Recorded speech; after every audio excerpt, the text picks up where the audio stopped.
Einen wunderschönen guten Nachmittag wünsche ich euch zu meinem heutigen Stream. Und unglücklicherweise ist es so, dass wir heute ein bisschen früher anfangen müssen, weil heute Abend ist noch ein Fußballspiel. Da habe ich jemandem versprochen, dass ich hier mitgucke. Und deswegen machen wir Training, oder? So, und deswegen fangen wir heute ein bisschen früher an. Wie der geneigte Zuschauer festgestellt hat, war sowohl am Samstag als auch am Montag kein Stream. Samstag hatte ich angekündigt, da war ein Tennisturnier. Da bin ich ja erst um kurz vor 10 heimgekommen. Und da war ich auch fertig wie Sau. Also das muss man echt sagen. Keine Ahnung, ich habe zwar den ganzen Tag Cup aufgehabt und würde ich sagen, ja, ja, so viel im Schatten war ich jetzt nicht, aber ich hatte, wie gesagt, den Cup auf. Und es war jetzt auch nicht, dass der jetzt die Sonne geballert hätte ohne Ende.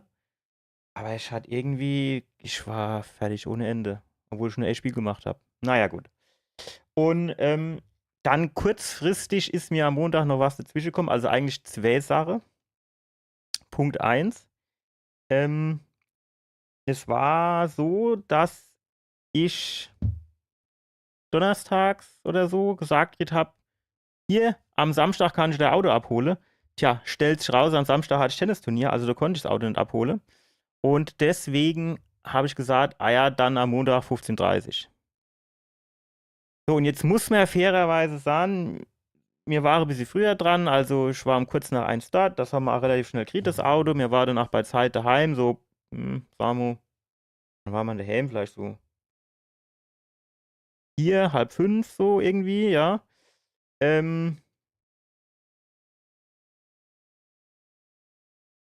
Ich habe aber nicht dran gedacht, dass abends noch jemand Geburtstag hat, wo ich hin muss. Also war das dann natürlich auch nichts streamtechnisch. Jo. Und heute, wie gesagt, ein bisschen früher. Am Montag weiß ich auch noch nicht so genau. Also ich habe um 2 Termin in Heidelberg. Der geht bestimmt wieder, also mindestens 2 Stunden, so wie ich das kenne, weil ich habe da immer Wartezeiten bis dorthin aus. So, und bis ich dann daheim bin, ist es mit Sicherheit 5:30 rum. Ja. Also weiß ich nicht, ob ich das hinbekomme oder ob wir ein bisschen später machen oder wie auch immer, müssen wir halt mal gucken. Und was ich aber auch schon sagen kann, ist, die nächste Samstage werde ich größtenteils nicht streamen, weil das ist Tennis. Also Wettkampfrunde. Ja. Das ist, wir fangen so um 2, halb 3 an. Und dann gibt es 3 Durchgänge, da kann man pro Durchgang schon so 2 Stunden rechnen. Das heißt, vor 8, halb 9 sind wir da eh nicht fertig. Also das, und dann bin ich den ganzen Tag am Tennisplatz gewesen. Also morgens um 9 spiele die Kinder, um 2 spiele mir. Also bin ich oben wahrscheinlich fertig wie Sau, das kann man knicken, dass ich dann nur noch was mache. Aber ich muss mir mal Gedanken machen, ob man das vielleicht irgendwie tauschen kann. Sonntags ist auch ungünstig, das ist auch Tennis, und da bin ich halt auch dabei. Ob man es vielleicht freitags abends macht oder so, ja, oder wo andere Tage in der Woche geht, oder ob man es dann nur einmal die Woche mache. Ich weiß es noch nicht. Das muss ich mir noch Gedanken drüber machen, ne? So. Dann hier Spiel. Und zwar fehlen mir noch so ein paar Pünktchen sozusagen. Und die Punkte, die mir fehlen, sind vom DLT. Und ich wusste jetzt nicht so genau, wie man dorthin komme. Ich war zwar der Meinung, dass bei dem eine Kristallgegner dorthin ein DLC ist, aber als wir dorthin gegangen sind, hat er mich trotzdem irgendwie nicht ins DLC, also ich konnte da dann ins DLC reingehen. So, und zwar, ich zeige euch das gleich.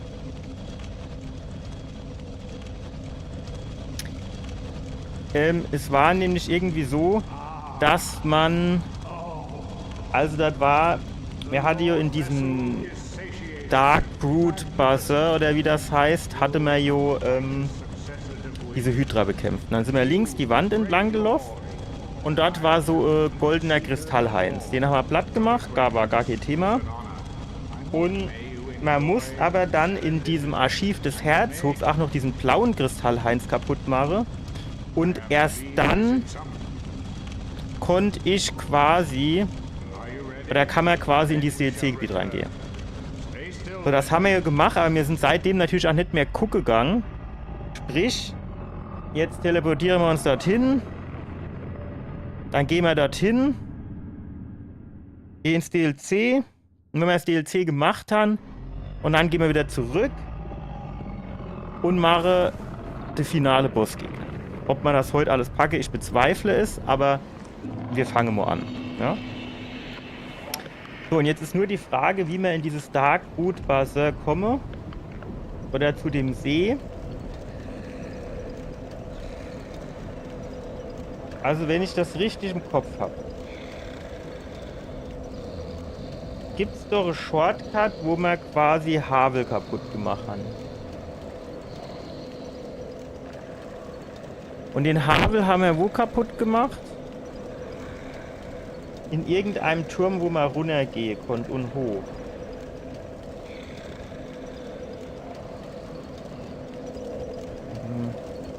Weiß ich jetzt natürlich nicht mehr so genau.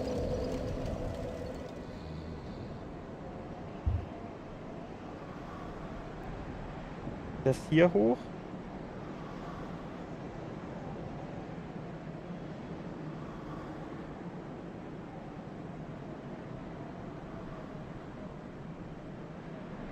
Das hier hoch. Wissen ja was?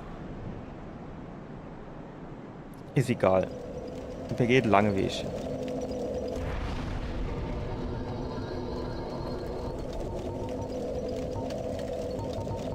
Gemeinde der Untoten. Und zwar der lange Weg, du weißt, wie man gehen müsse.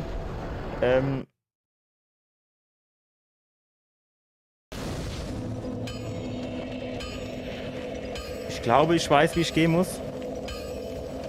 Und zwar hier runter.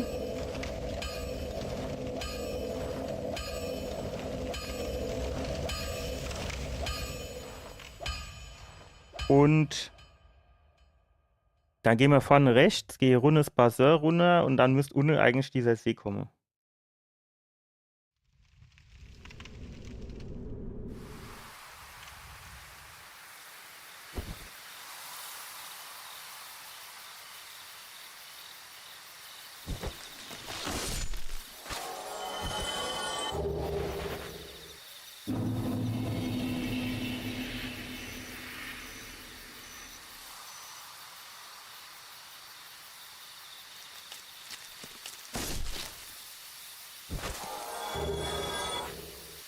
Noch läuft.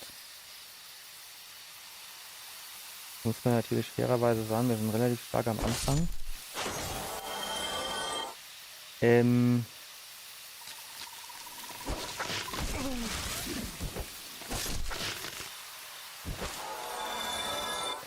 habe hier meine PC umgebaut, ne?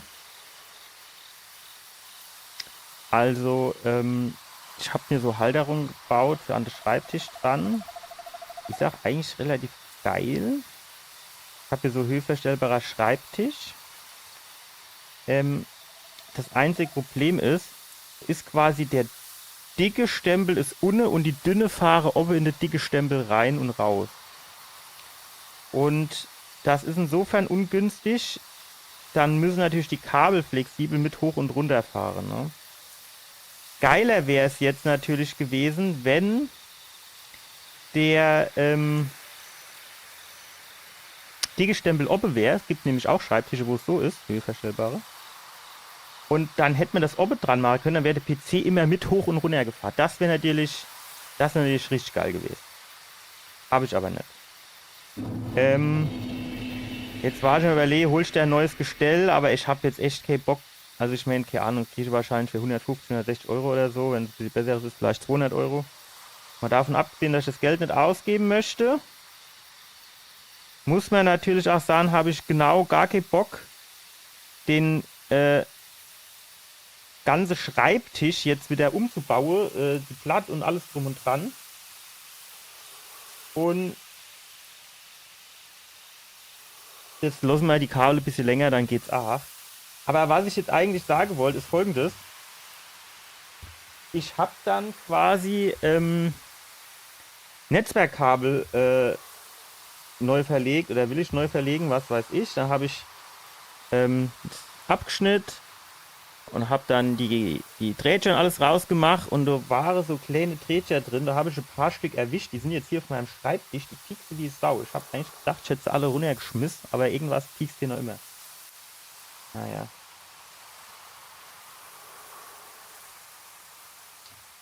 Irgendwas irgendwie am Haus? Naja. So.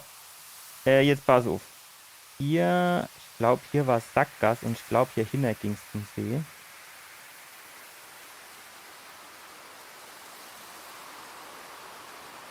Genau. Und jetzt habe ich natürlich überschaubar viel Lust, die Heinz hier zu kämpfen. Aber mir nehmen wir vorsichtshalber die Keule an den Start. Weil die sind ja aus Kristall. Und so ist die Keule deutlich besser. Ah, Schlafbad sind sie. Easy. Easy. Lachhaft. Nichts Tuff außer Zahnblatt.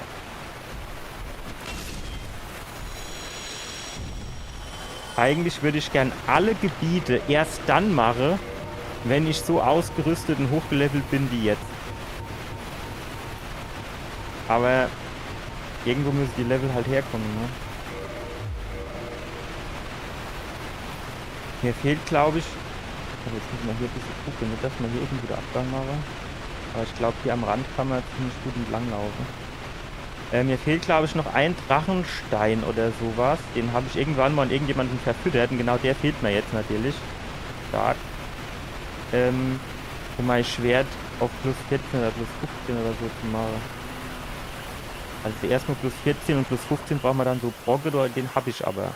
Mir fehlt noch ein Drachenstein, wenn ich das richtig im Kopf habe. Warum bin ich denn eigentlich so langsam? Genau, da hinten ist quasi Zugang zum DLC-Gebiet.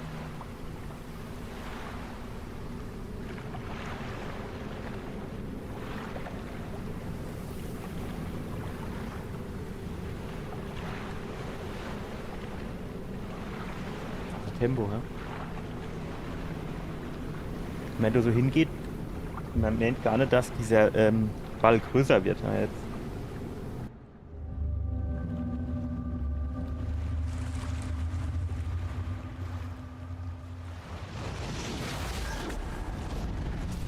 So, und dann müssen wir aber natürlich noch mal Safe Game anlegen. Das machen wir dann. DLC 2 oder so ähnlich.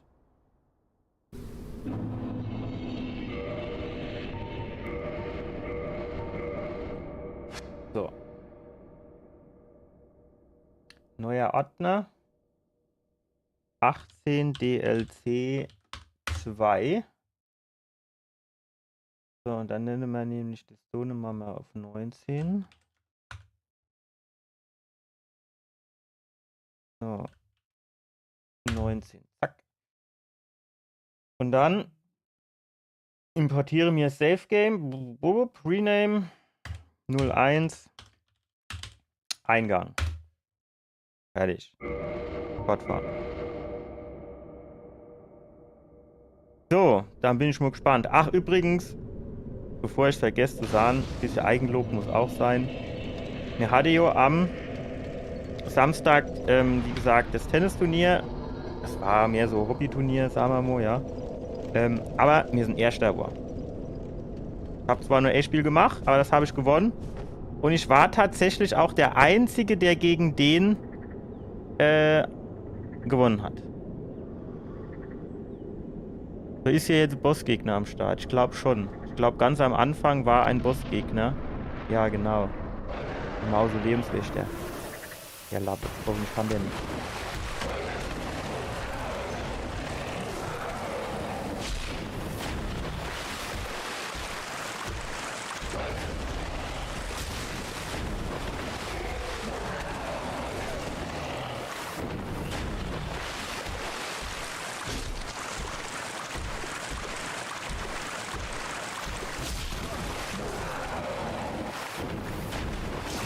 Wow, damit habe ich nicht gerechnet, wenn ich ehrlich bin. Ey, lass mich doch mal was auf jetzt.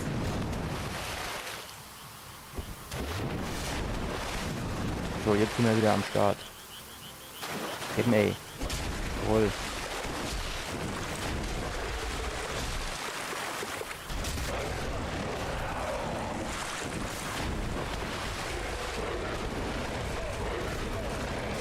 Nein! Eigentlich habe ich gedacht, der macht doch immer nur 2 Stück, dann habe ich ein Zeitfenster für drauf zu hauen. Ah. Na gut, nee, das ist nicht die erste Geschichte, ne? Wir haben schon ein paar von denen andere weggespart. Aber das. Ah. Mit dem Blitzgedöns habe ich tatsächlich nicht gerechnet. Und ich hätte müssen vorher mal. Also dieses Unsichtbarkeitsgerabbel hätte man können wegmachen, ne? Hä, warte mal.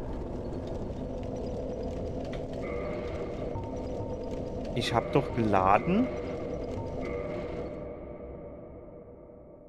Ich hab doch das Safe Game geladen. Load successfully.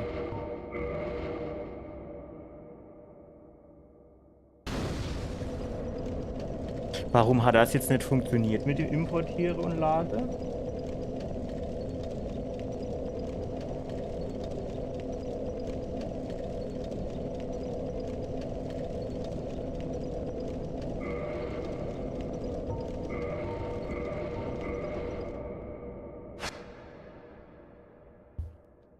Das ist jetzt ein bisschen komisch, wenn ich ehrlich bin.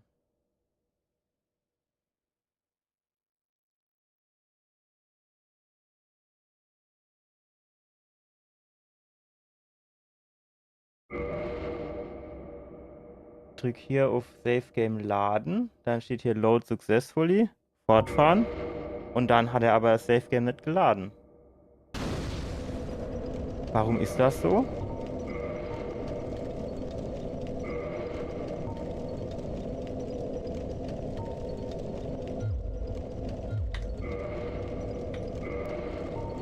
Also sagen wir mal so. Verstehen mich jetzt nicht falsch. Ich kann hier jetzt auch quasi gestorben weitermachen, so ist nicht. Aber es wird mich jetzt trotzdem interessieren, wo das dran liegt. Jetzt habe ich mal der Ofen der ersten Flamme geladen, ob das funktioniert. Nee. Also der lädt jetzt quasi die Safe Games nicht mehr. Das war auch ganz komisch, Ewe, weil als ich gestartet habe, da war hier mein Soul Speedrun Safe Game Organizer oder wie das Ding heißt, leer.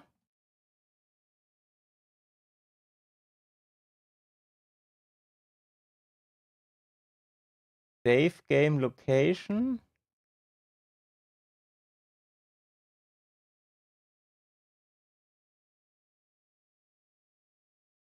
Öffnen.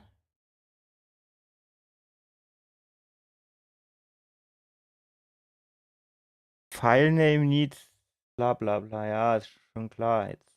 Macht schon mal locker jetzt. Wir müssen jetzt erst mal ausprobieren.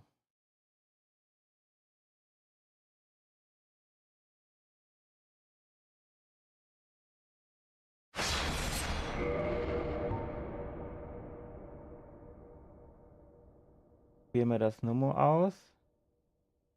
Ob er jetzt zumindest die Geschichte hier nochmal lädt. Hoffentlich. Dann wäre ich nur im falschen Ordner gewesen. Sehr gut. So, jetzt weiß ich aber nicht, was er hier oben gespeichert oder nicht gespeichert hat. Ja. Wenn nicht, lassen wir halt nochmal an. Das ist jetzt nicht so dramatisch. Hätte mir ja Schwätzehalle. Ist doch immer schön, wenn man ein bisschen schwätzen kann.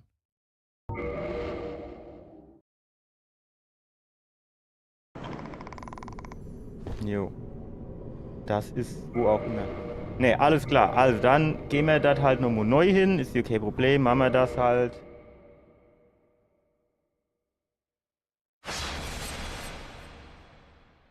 Load. Wie ist denn das eigentlich mittlerweile so bei Arc Raiders? Neue Card gibt's dort jetzt nicht, oder?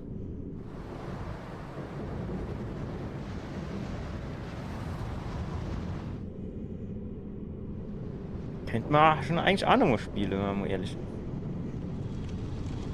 Also wenn wir jetzt diesen No-Death-Run, wir haben jetzt, keine Ahnung, noch 2 Streams, 3 Streams, wie auch immer, sagen wir 2 Streams, bis wir im Spiel durch sind, dann vielleicht nochmal so 3, 4, 5 Stück, um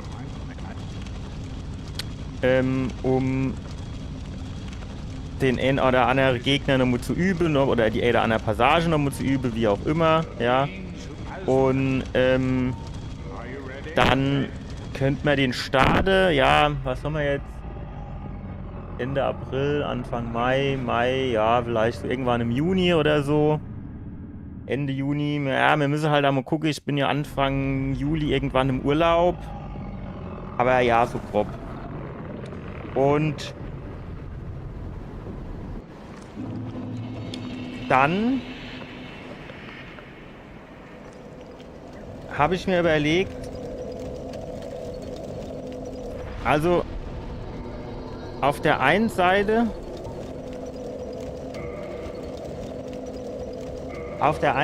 wird mich halt Expedition 330, wie das heißt, nur interessieren. Clair Obscur. Im Game Pass drin könnte man spielen. Auf der anderen Seite hätte ich halt auch Bock auf Bloodborne.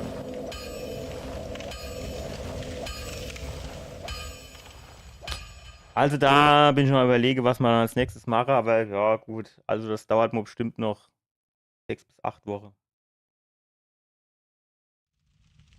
Vor allem, wenn der ein oder andere Stream jetzt vielleicht tennistechnisch noch ausfällt.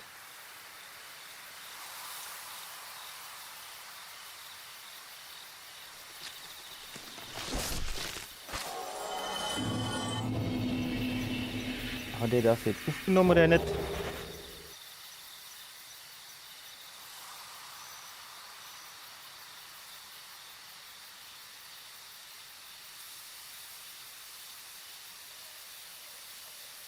Guck mal, da unten sieht man sogar das See, ne? Von hier oben. Also wenn man sich jetzt mal überlegt, wie alt Dark Souls eigentlich ist, also Dark Souls 1, Dark Souls Remastered, wie auch immer. Ich weiß jetzt nicht, ob in dieser Remastered-Version auch noch irgendwas an der Textur verbessert worden ist. Aber wenn man sich mal überlegt, wie alt der Spaß hier ist, finde ich, ist das jetzt grafisch, also ja, klar, ist jetzt nicht fotorealistisch und geil oder so, aber ist nicht absolut in Ordnung.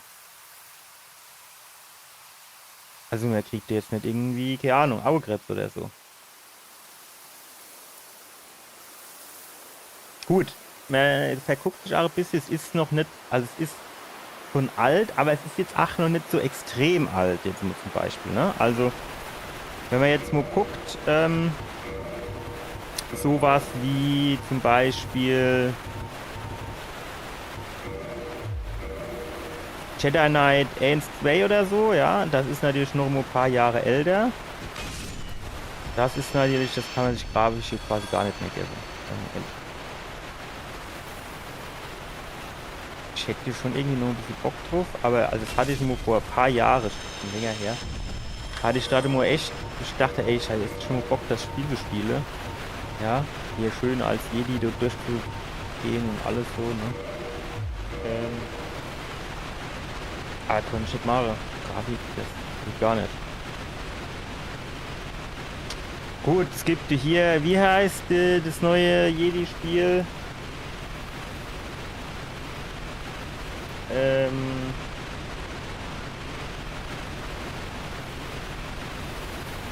Mir fällt jetzt nicht ein, hier mit dem, ich glaube Kylo, der wie er heißt. Habe ich den ersten Teil gespielt.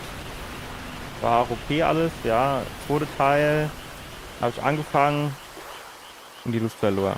Ja, und das hat mich irgendwie nicht so abgeholt. Nicht so gecatcht.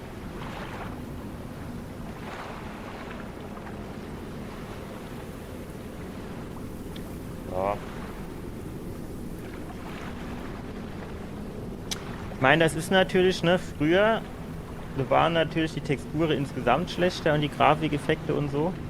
Aber man hat das ja auch in der Regel auf Röhrenmonitoren gespielt. Und das ist halt auch noch was ganz anderes als hier so LCD, LED, was auch immer Bildschirm. Muss man halt echt sagen. Vor allem mit den Auflösungen, die man aktuell so hat, ne? zum Röhrenmonitor, wo dann die Auflösung, was weiß ich, 620 mal 480 oder was das war oder so. Ja, so hat es dann schon auch noch ein bisschen anders ausgesehen, als wenn du dir jetzt so 1044p oder 4K-Monitor oder so hast, ja.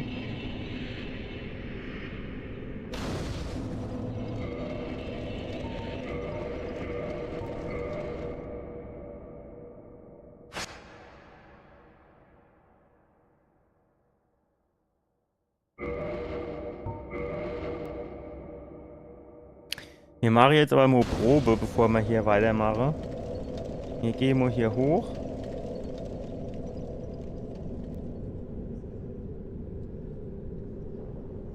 Müssen wir die Probe bis 2 geteilt machen. Zuerst gehen wir raus ins Menü. Gehen da nur fortfahren und dann gehen wir nochmal ins Menü und laden das Save Game. Gut, also. Wir starten hier oben an der Nebelwand. Sehr gut. Save Game laden.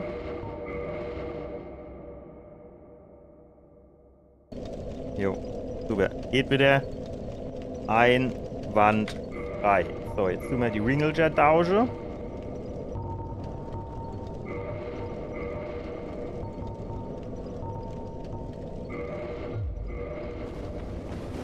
Wenn man ehrlich ist, eigentlich die 2 Ringe bringen mir so viel aktuell gar nicht.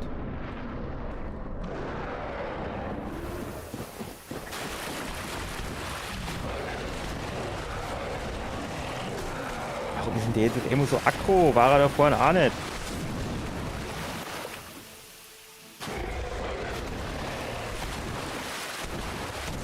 Hey, der lässt mich nichts mehr trinken. Jetzt tust du Kaffee.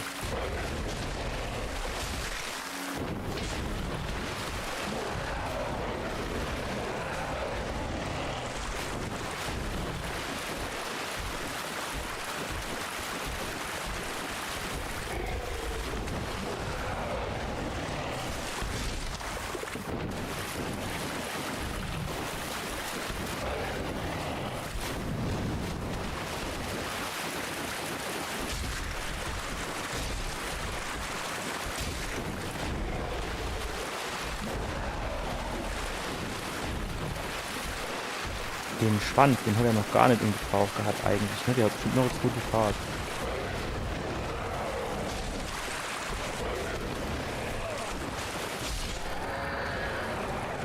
Oder auch nicht. Oder auch nicht. Jetzt sind hier natürlich wieder 2,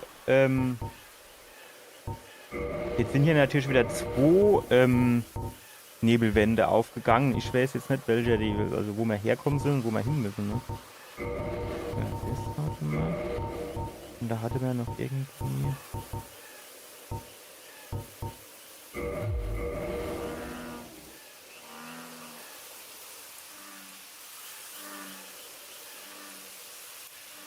Wahrscheinlich sind wir da unten rauskommen, oder, ne? Na, du rauskommen? Ich weiß es genau gar nicht. Das hier kommt mir nicht bekannt vor. Okay. So, jetzt können wir aber hier schon mal hier.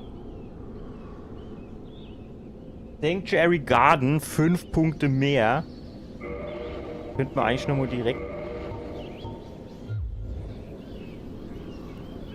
Och, ja, komm. Mensch, was? Du kommst hier bestimmt gleich. Ja, jo, komm, dann machen wir hier halt. Komm, machen wir do. Save Game gleich. Wir gucken mal, wie es mit dem Aufsteigen aussieht. Da fehlt jetzt noch 9000. Ja, 9,6. Na, das war eher 9,7, ne? Kriegen wir das irgendwie hin?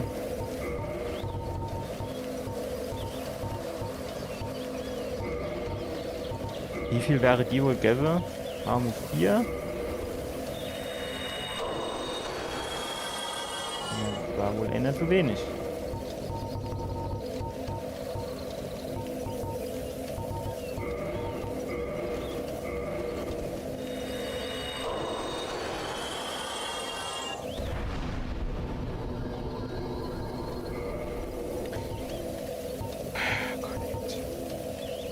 Ja, ich meine, mehr Schade ist immer gut, ne? So.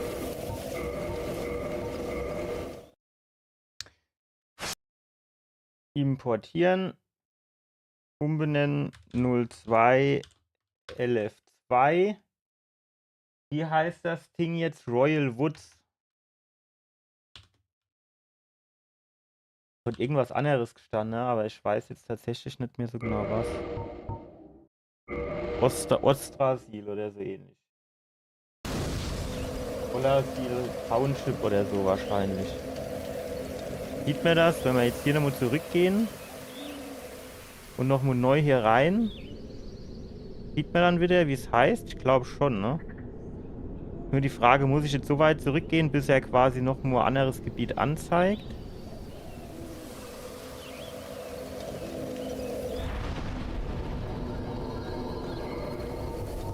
Teleportieren sieht man hier halt auch. Keine Ahnung, wo man jetzt ist.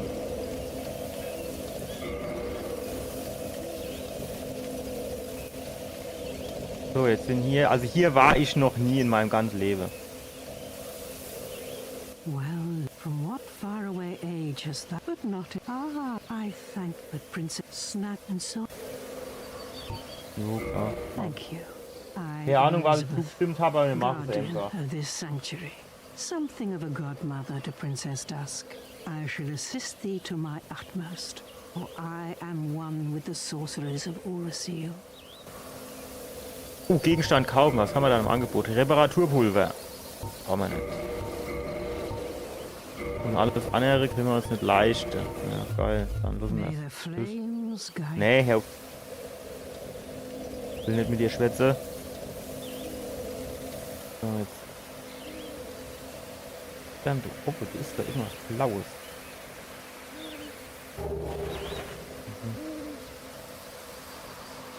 Ja gut, aber hier unten ist alles nichts am Start, ne? Also ich sehe jetzt quasi nur so Durchgang. So Durchgangsgebiet hierhin.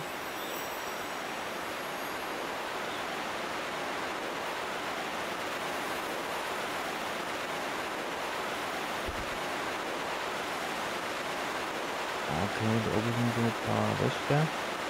Wir sind hier unsichtbar, theoretisch dürften sie mich nicht sehen. Jetzt weiß ich nicht, geht man hier sinnvoll rechts rum, geht man links rum, das ist egal.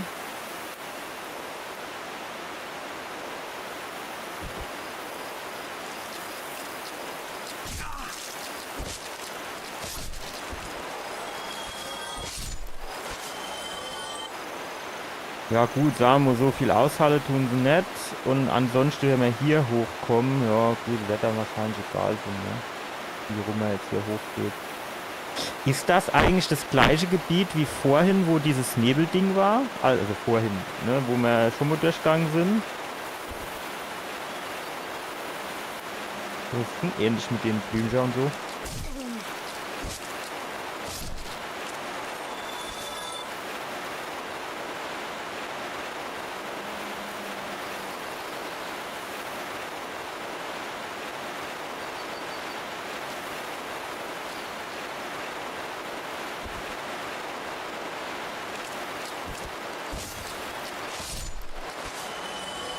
Mit seinem Beatcamp, ne?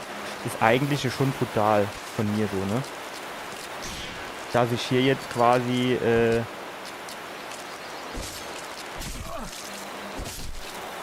die wolle ja eigentlich nur hier ein bisschen mit ihrer Mistgabel und mit ihrem Gießkännchen hier ein bisschen Garde machen und alles, ne? Und ich schlafe jetzt so durch wie die Axt im Wald und schwarz alle kaputt.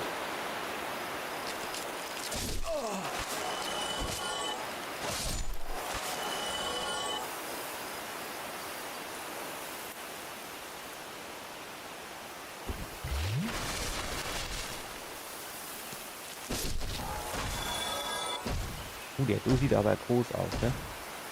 Oder auch die ist Rüstung. Das ist eine böse Hammer. Ja. Solange er vorbeihaut, ist mir egal.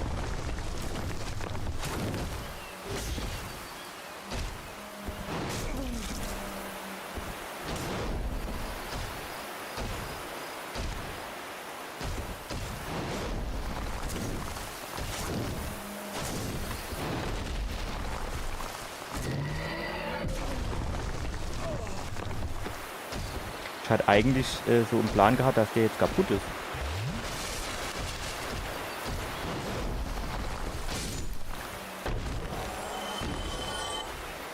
Tausend hat er gegeben. Naja, ob er die wert war, ich weiß ja nicht.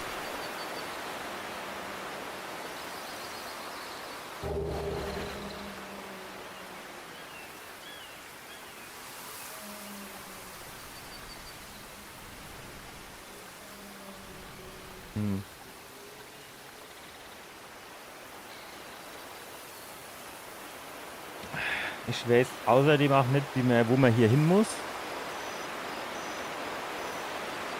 Alter, wie viel von denen Lappe gibt's dann hier? Hier sind wir irgendwie herkommen, ne?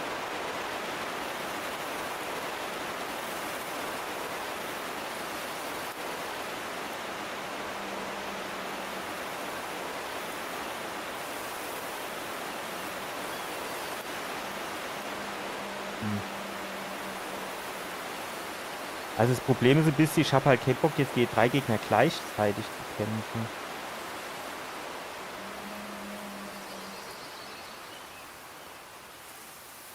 Läuft man hier ein bisschen die Blumen hinterher oder was? Oder wie? Oder was oder wie? Ach, guck, hier ist ein Durchgang. Ja, aber das ist doch quasi das gleiche Gebiet wie das andere, oder nicht? Nur andere Zeit oder so. Jetzt weiß ich nicht, ich bin hier unten über das Ding dort drüber gelaufen.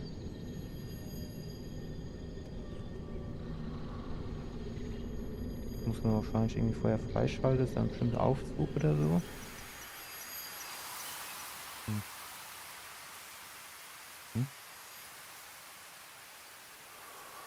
Wie man da drüber kommt, weiß ich jetzt aktuell nicht.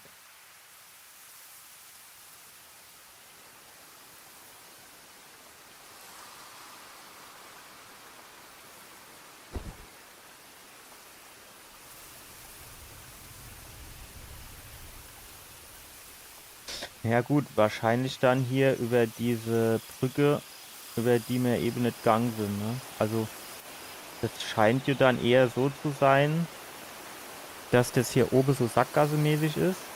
Also kann man zwar eben rund gehen, ein paar Gegner klatsche, aber viel mehr nicht. Und dass es dann tatsächlich über diese Brücke hier weitergeht. Wow, Alter, erschreckt mich doch nicht so. Mein Herz.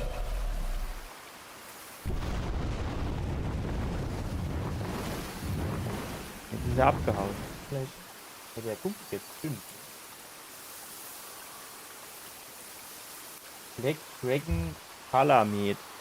Ja gut, vielleicht kommen wir ja noch irgendwann irgendwo hin, wo wir den so richtig bekämpfen können, ne?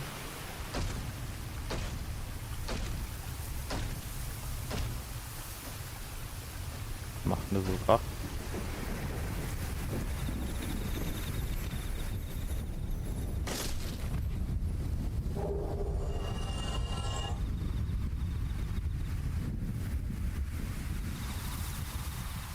Wenn wir jetzt hier runter springen, da kommen wir dann aber auch nicht mehr zurück.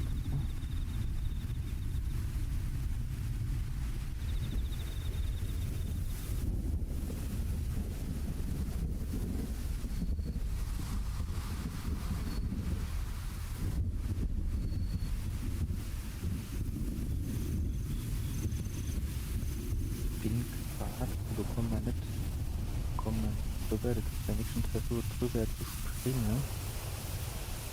Ja, gehen wir weiter. Vielleicht kommt hier noch Stelle, wo man normal drüber gehen kann.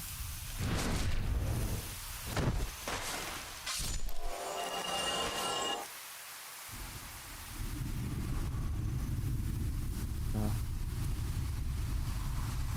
Das ist nicht so gut.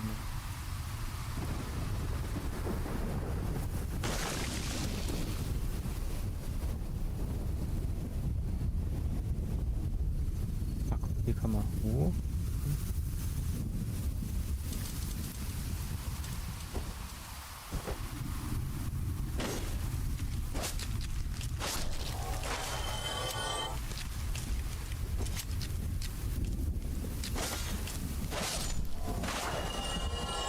Sind das eigentlich so Baumwesen, so ähnlich wie The Groot in Guardians of the Galaxy?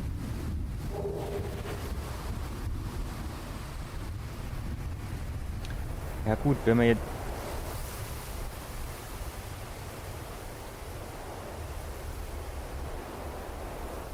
uns jetzt hier runterfallen lassen. Wow, den habe ich nicht gesehen. Wo sind wir denn jetzt gelandet?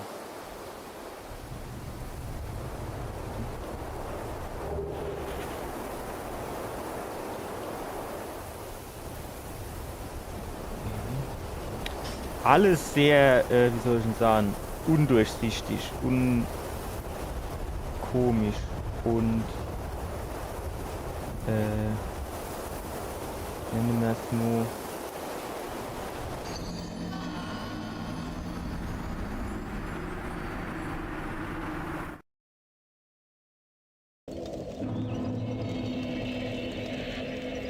Ola-Ziel Mausoleum. Jetzt wissen wir wenigstens, wie das Ding heißt.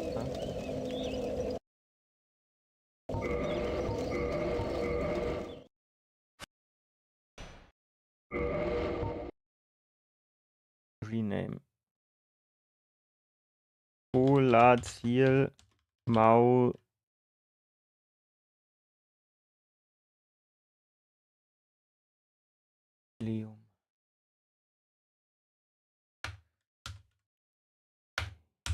Zack, zack.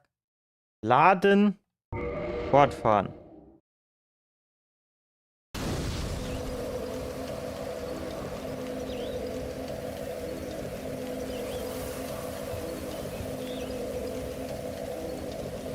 So, ich glaube, ich muss jetzt nur mit dem anderen durchschwätzen, ne?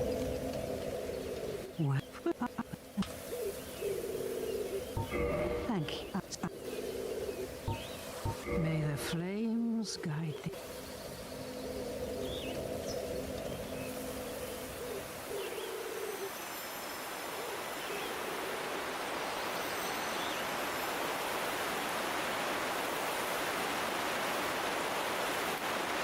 Die nur bei kleinen links rum. Irgendwie Items sinnvolle gab es hier nicht. Ach, das hier ist ein königlicher Wald. Ne?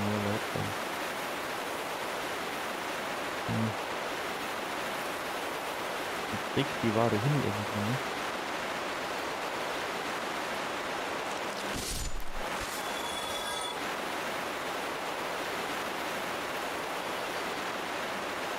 Wir kommen aber nicht hoch. Ne?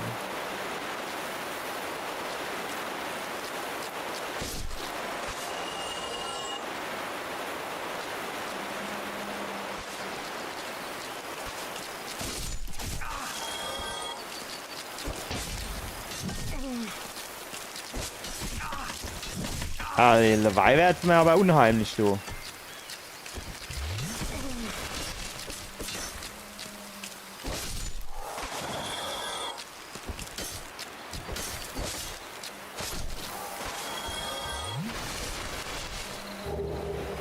Wollten sie alle Weihe, aber alle auf Emo kommen, ey. So, na war doch du Reader Lancelot.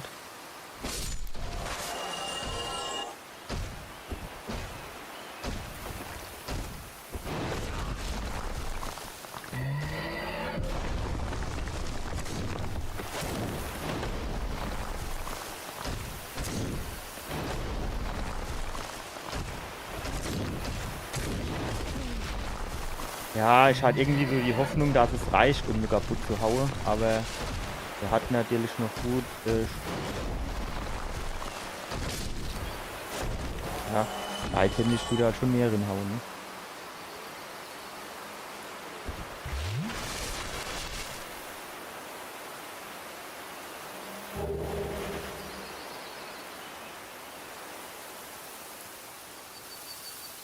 So, jetzt sind wir.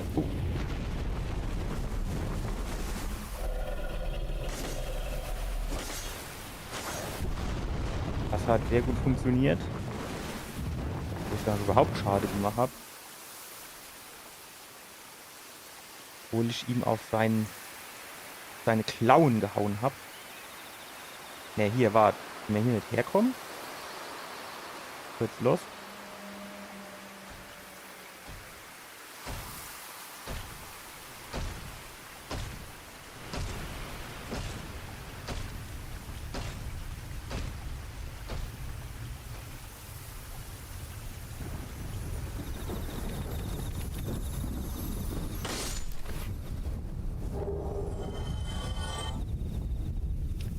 So.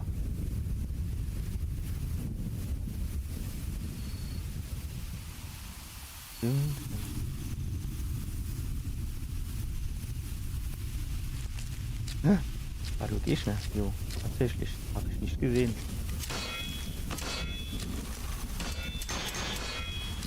Alter, macht schon locker jetzt.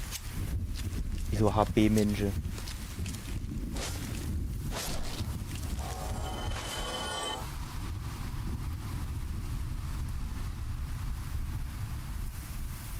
Hier kann man hoch. So kann man aber vorne nicht hochfahren. So,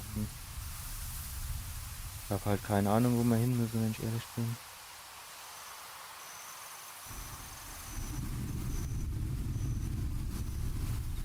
Vielleicht hoch. Ja, okay, das ist noch so dunkel da nicht, oder was das ist. Bleib stehen. Lock mich nicht wieder in eine Falle rein.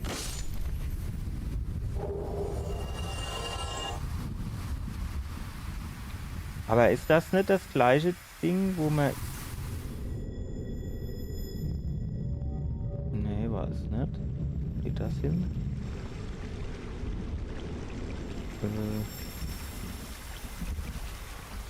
Okay. I guess. Was ist das jetzt?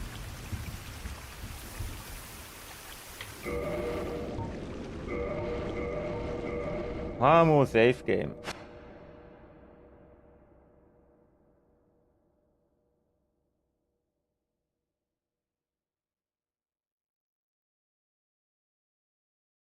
Royal Woods Nebelwand.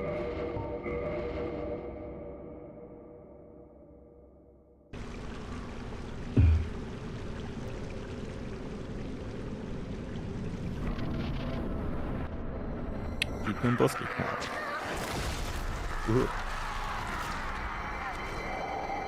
Seid doch nicht so assi.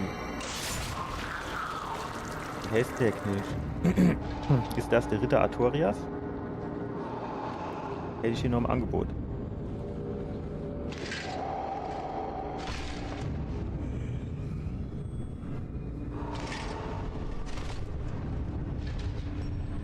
Der sieht mich ja eigentlich an. Ich habe hier den Unsichtbarkeitsring. Kann man ja eigentlich nicht so basieren.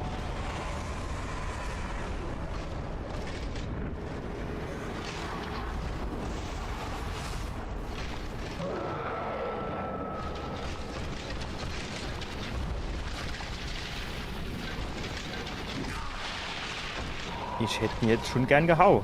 Sag wie es ist.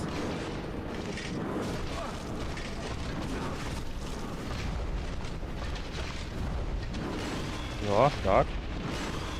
Sehr gut. Wenn ich was trinke, da macht er wieder Stützangriff oder was?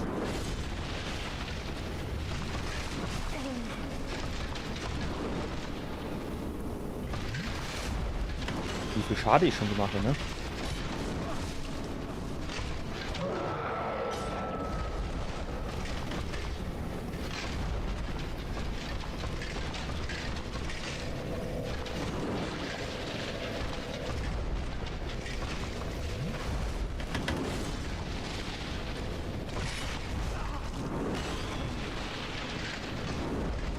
Schlaf gerade noch nicht so gut, wenn ich ehrlich bin. Zu früh gerollt.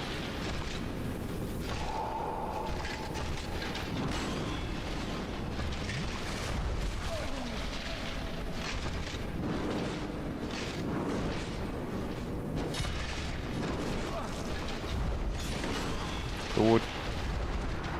Boah, der ist aber nervig, der Gegner, ey, ne?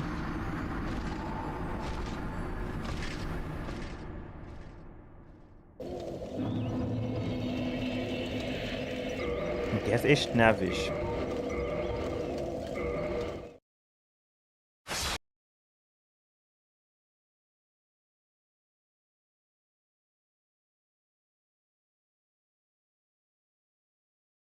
Artorias.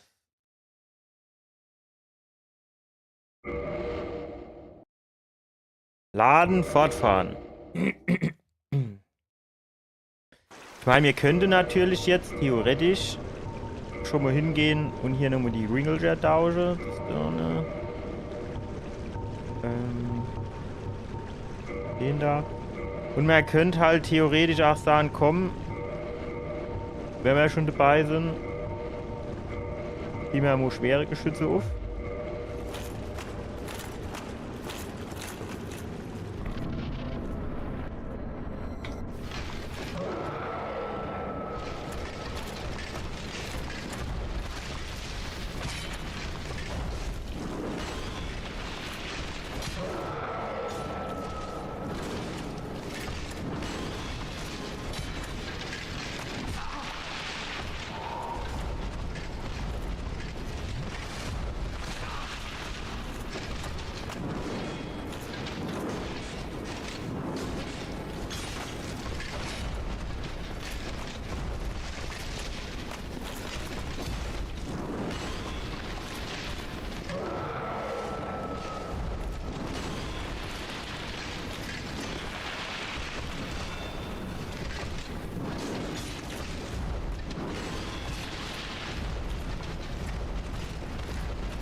Sieht nicht gut aus. Keine Ahnung, was das gibt, wenn es fertig ist, aber ich habe hier Lust drauf.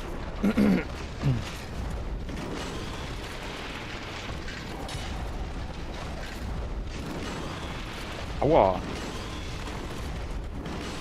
Warum macht denn jetzt 5 hintereinander oder was?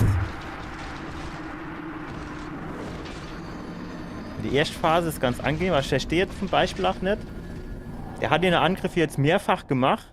Und Amo habe ich extrem viel Schade gekriegt und die andere Mo war eigentlich eher so ging.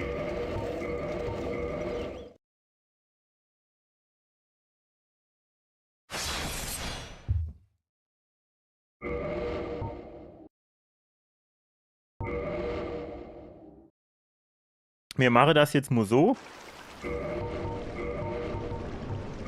Wir rüsten uns jetzt richtig aus, dann machen wir das Safe Game neu.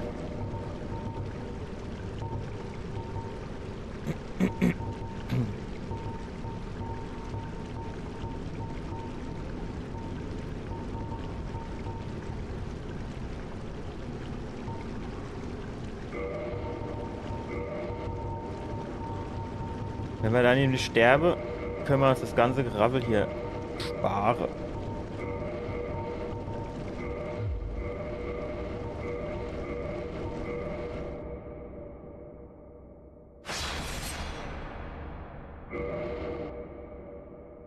Replace. Wir könnten natürlich auch die Steinrüstung mal ausprobieren. Das ist immer nicht ganz so schwer. Das heißt, das ist immer ein Ticker agiler.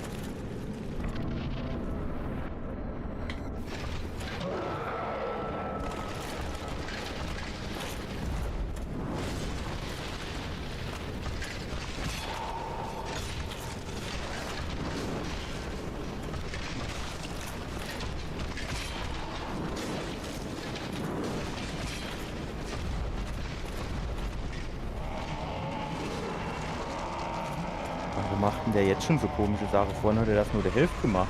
Und nicht einfach so nur so mit drin aus Dollerei.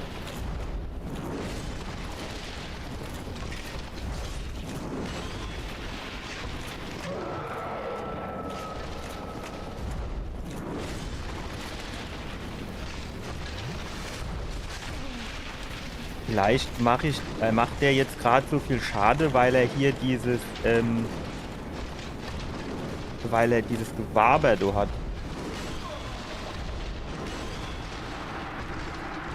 Was ist das hier? Schade?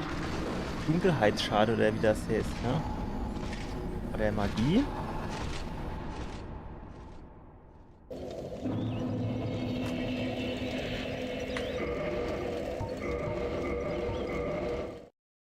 Ich probiere mal die anderen also die Steinrüstung aus, ne? Die Haselrüstung. Weil das sind wir dann doch ticke agiler. Oder nee, bevor ich das mache, probiere ich zuerst mal die anderen Keul aus. Dann merkt der vielleicht auch mehr, wenn man dumm ankleppere.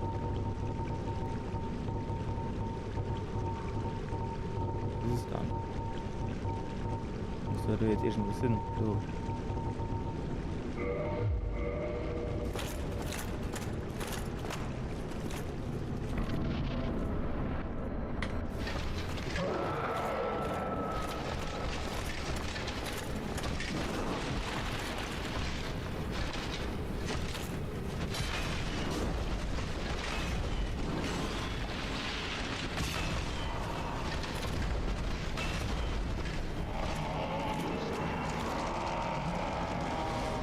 So, hat er ja schon direkt wieder mehr Schiff gehabt alleweil, ne? Und er sieht, wie schneller abgehaust.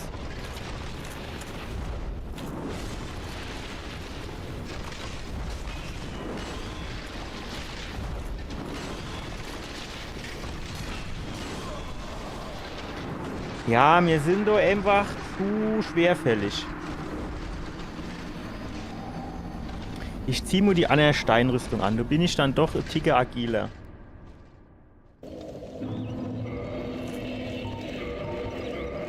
Wobei am Ende des Tages muss man sagen, die beste Taktik ist immer noch, sich nicht treffen zu lassen. Wenn es so einfach wäre, ne?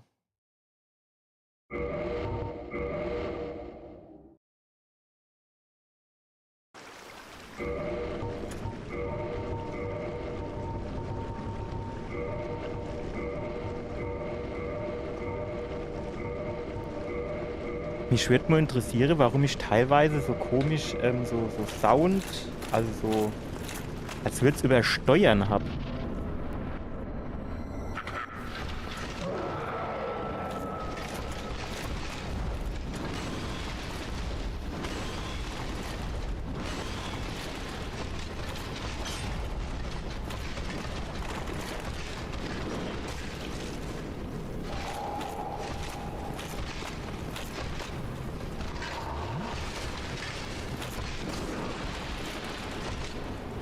Für was habe ich da ein Schild?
Wie ich nur laber, was hätte ich denn losgeschissen, ey.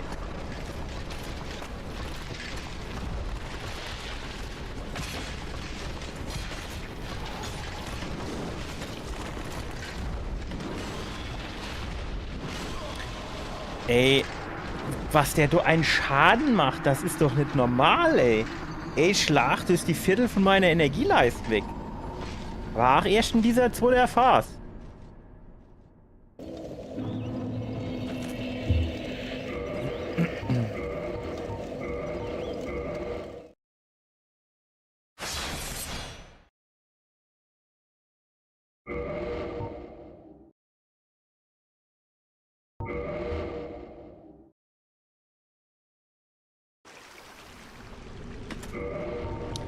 Halt echt die Frage,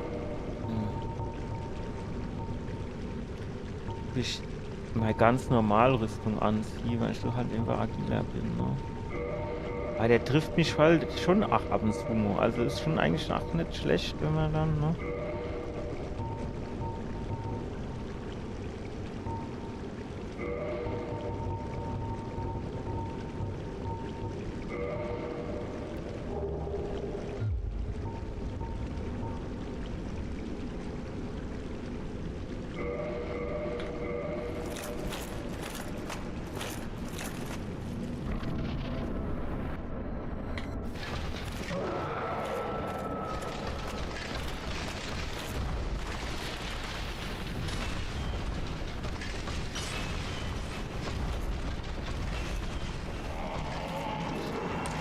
auf, jetzt fängt der jetzt schon mit diesem scheiß Rotzdor an.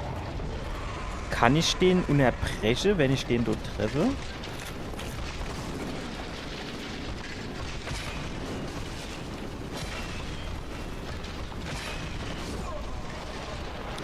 Ja, mit dem Schade ist Schäden gut, aber der macht halt mehr Schaden. Ne?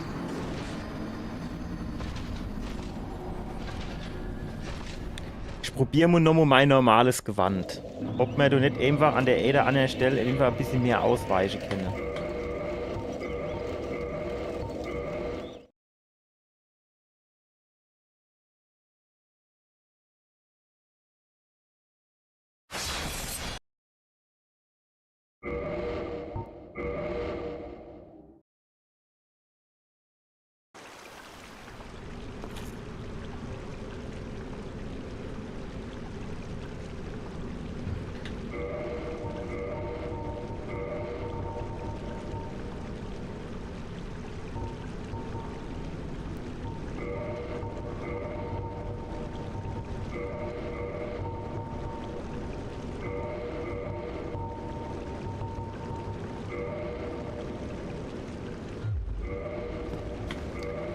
Kennt ihr, bin ich halt so wenig agil, wenn ich die Keul habe, ne? Die ist halt so schwer.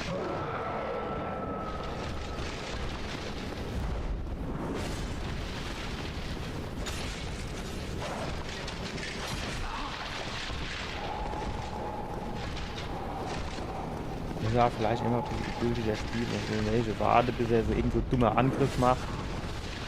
Dann schlecht ausweiche.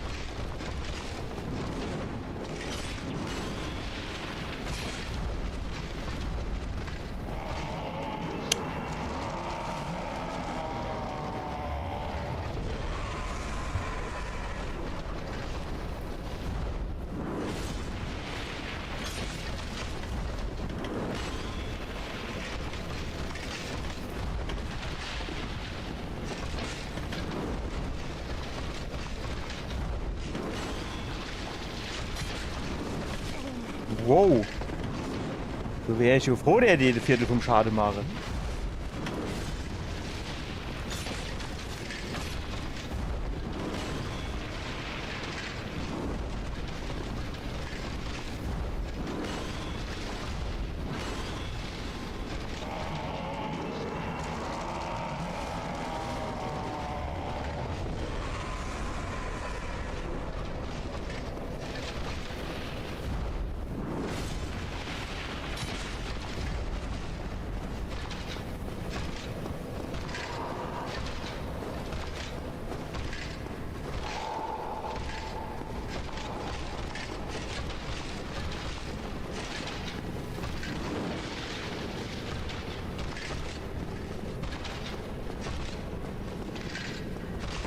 Nein, falsches Timing.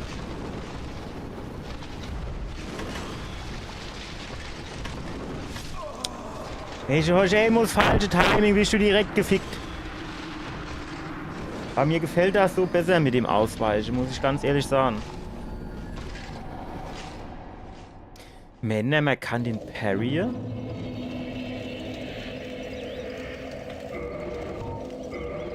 Probier ich, glaube ich, lieber nicht aus.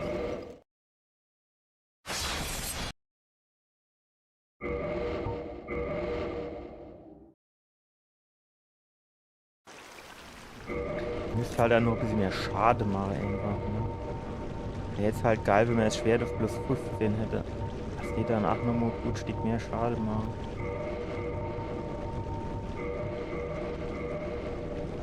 Und machen wir ein neues Safe Game.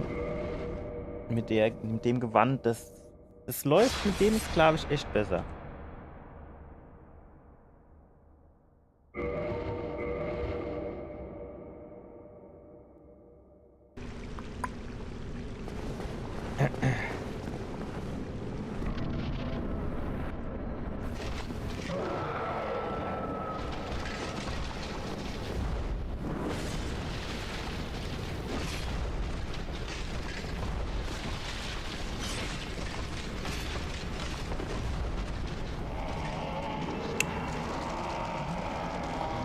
dem Rotz.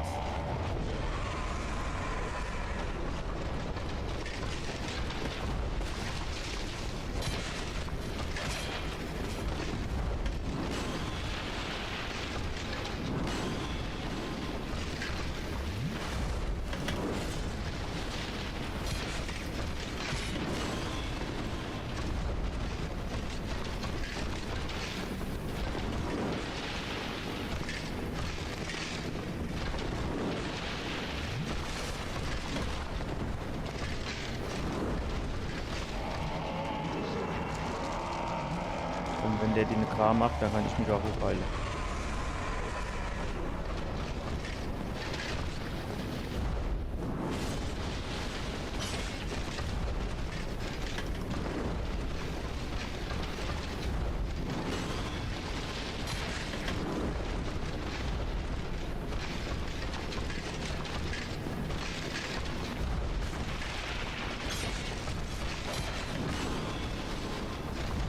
Gierig.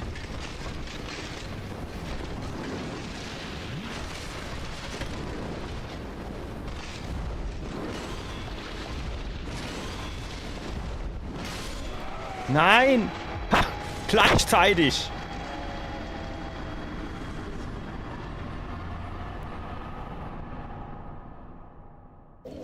Das gilt nicht. Ja, ich hanke sie, komm, der hat noch 2 mm Energie. Aber da hat er wieder so Doppelangriff gemacht. Ach.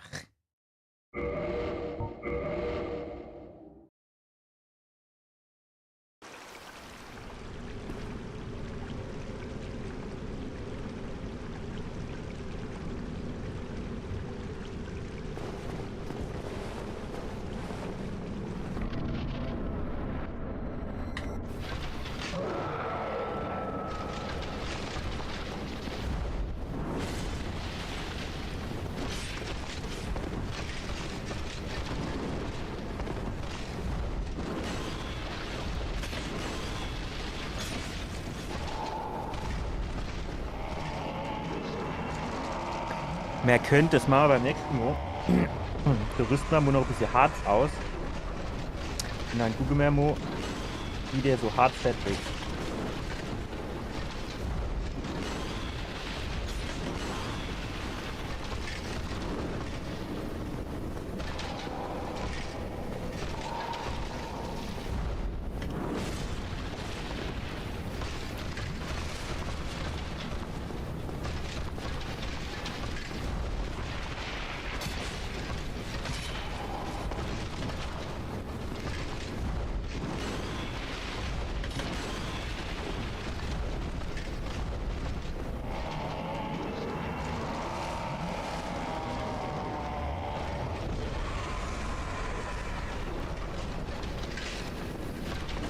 Zu früh. War aber wieder ein ganz komischer Angriff.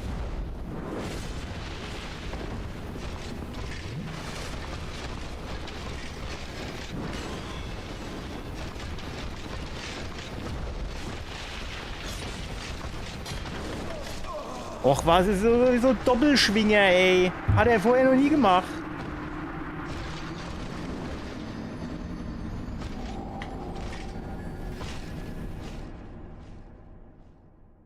Man müsste auch tatsächlich mal gucken, was mein Equipment so macht, ob das überhaupt noch ganz ist, aber eigentlich müsste schon.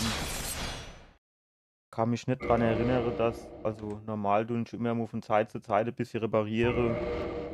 Müsste nochmal passen.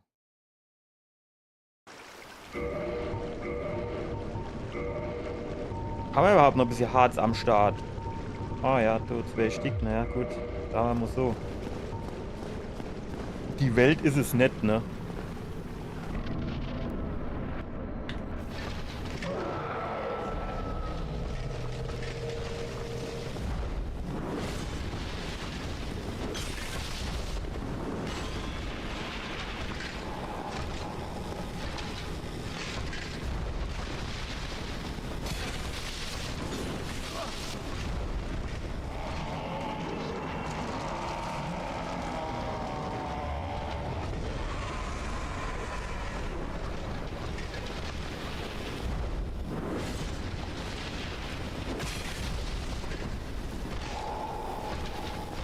So richtig viel Schade macht nicht, würde ich sagen, ne?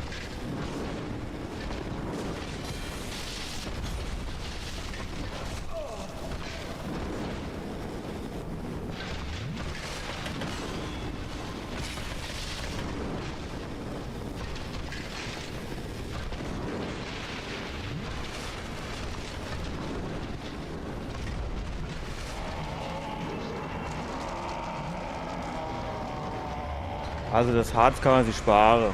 Das steht jetzt an, das macht jetzt nicht wesentlich mehr Schade. Also vielleicht ein bisschen. Aber... Guck mal, der tut doch an mir vorbeischlagen und trotzdem tut er mir die Hälfte von der Energie abziehen. Was soll das dann?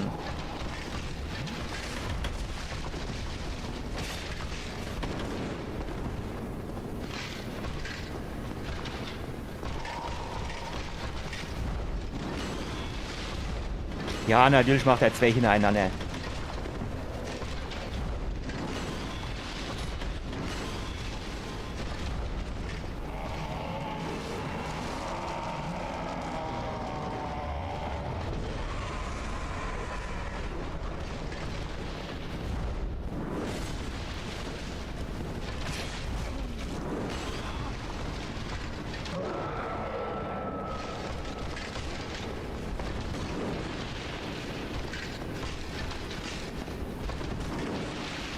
Seh nix.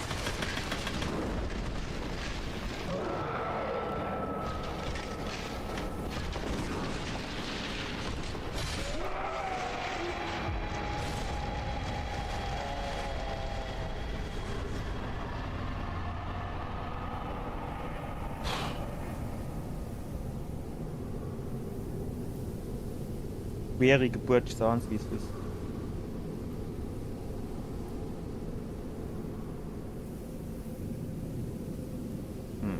Wo wir jetzt hinkommen. Hier vielleicht.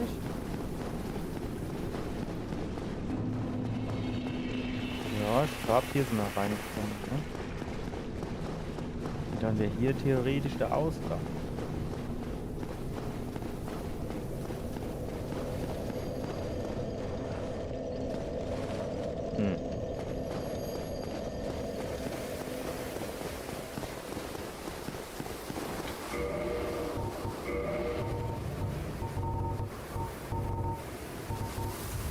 So, Doppelmenschlichkeit benutzen.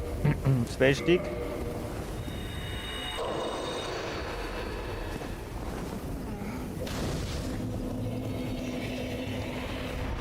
Entfachen.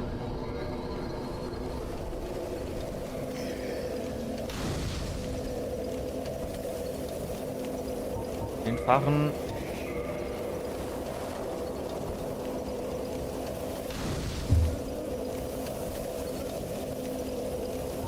Entfachen.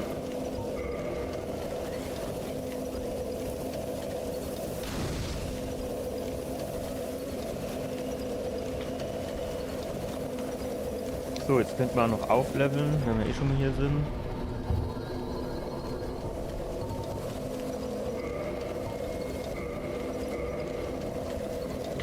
Und ein neues Safe Game anlegen.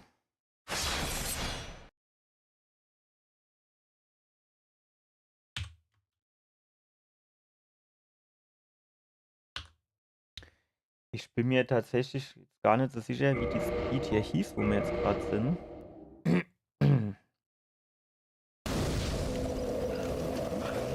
So, jetzt gucken wir mal hier oben links. Das war jetzt eine Nebelwand. Ich glaube, genau, was das hier ist. Okay.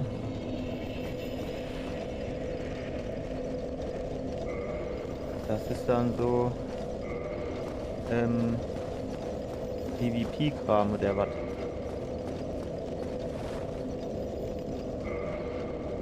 Ja, gut, brauchen wir nicht. Wo geht's hier hin?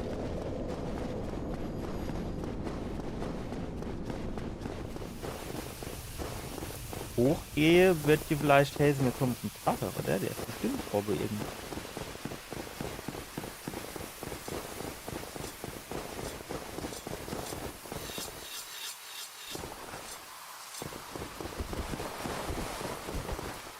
Natürlich ist es verschlossen, was soll es sonst tun?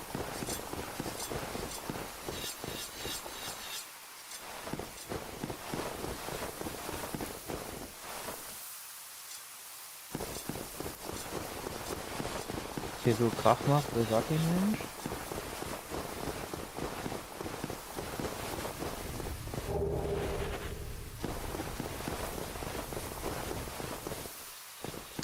Gut, aber am Ende des Tages hier geht so vorerst wohl nicht weiter. Die Tür bekommen wir vielleicht irgendwann noch auf, aber aktuell erstmal nicht. Das heißt, hier geht's weiter.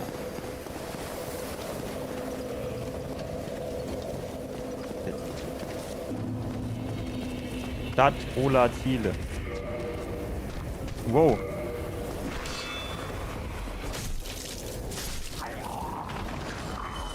Kommt der Kollege dann hier?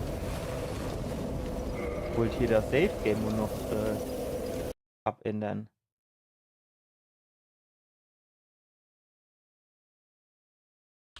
Stadt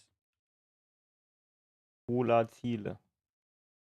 So, weiter geht's.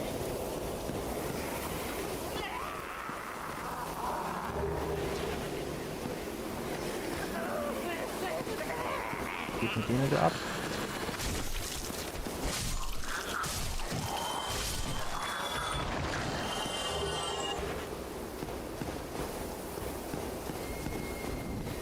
Wo ist denn nicht Drachenstein, aber irgendein anderes Teil habe ich gebraucht. Also irgend so komischer Stein brauche ich. Das war nicht Drachenstein. Drachenstein brauche ich für die Keule. Für das Teil hier war es was anderes.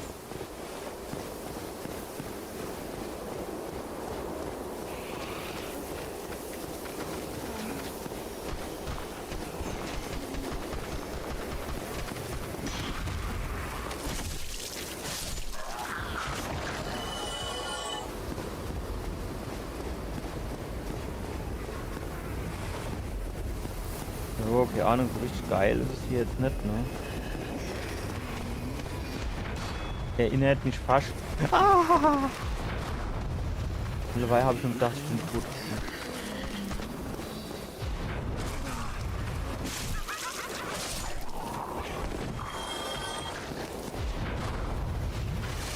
Ich brauche nur so. Kann der Stoff abreagieren? Ja, natürlich kann der sich instant drehen.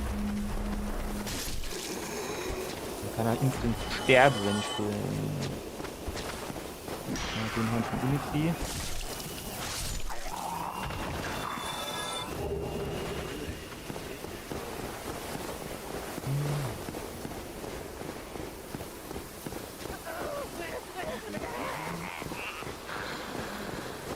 Was geht jetzt hier hin? Voller. Ganz weite Abgründe.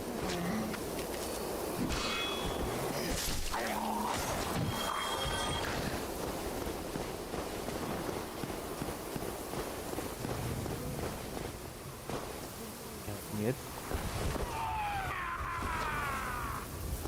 Warum bin ich jetzt so hergelaufen?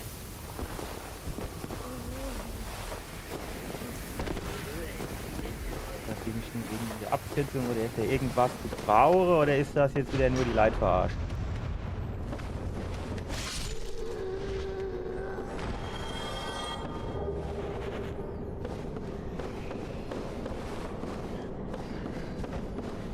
Er kennt halt so richtig viel, ey, ohne Scheiß. Warum müssen hier immer alles so duster sind? Ah jo, 12 Emo, klar, natürlich.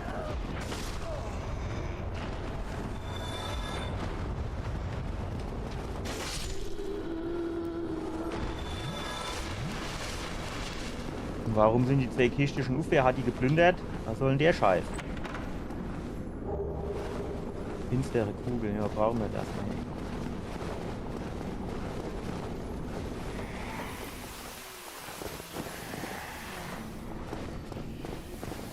Sind wir jetzt hier?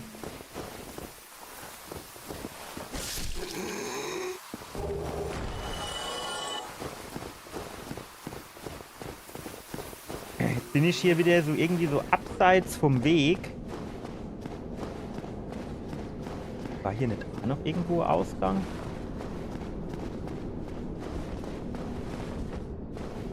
Ach, hier ist aber nur quasi Sackgasse. Jetzt bin ich hier wieder so abseits vom Weg. Weiß nicht, wo es hin und lang und überhaupt geht. Und eigentlich, wenn ich jetzt hier nichts übersehen habe, war es immer wieder total für die Katze.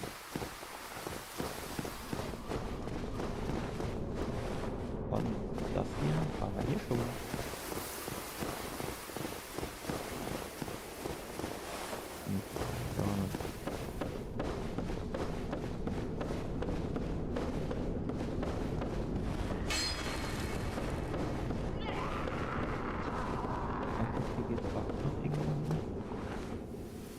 Hier geht's hoch. Und was dann hin?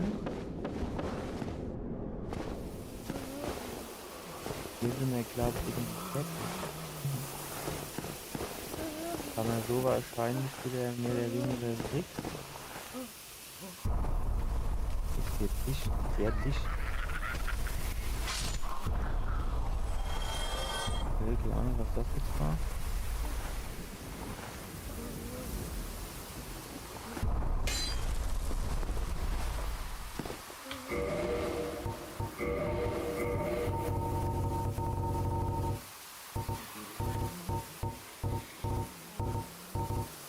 Werde ich.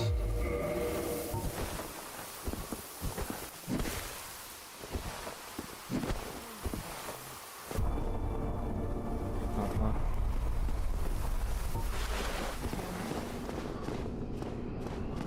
Okay. Lustig.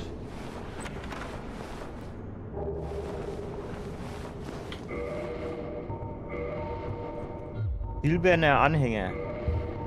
Das hier Ring oder was? Nö. Geil.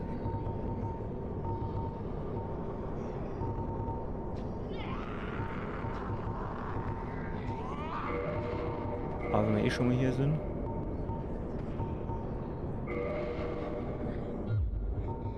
Was ist das dann? Hier Schlüssel vielleicht, ne?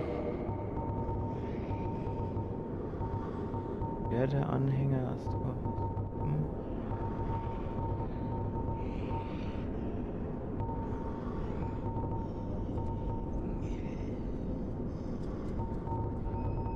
Irgendwie so alphabetisch sortiere ist nicht, oder was? Weil hier steht auch nirgends was von silberner Anhänger, ne? Zerstörter Anhänger, merkwürdige Puppe. Schlüssel, Schlüssel, Schlüssel. Schlüssel, Schlüssel. Auf Schlüssel. Graue Brocke brauchen wir noch einer, genau.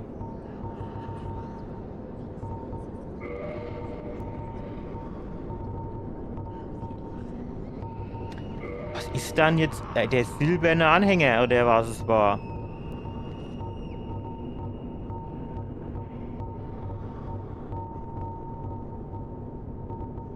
Bei den Ringe war nicht dabei, habe ich zumindest nicht gesehen. Ring. Hieß halt auch nicht Ring, ne? Hieß irgendwie silberne Anhänger oder so, ne? Ist der hier irgendwo dabei?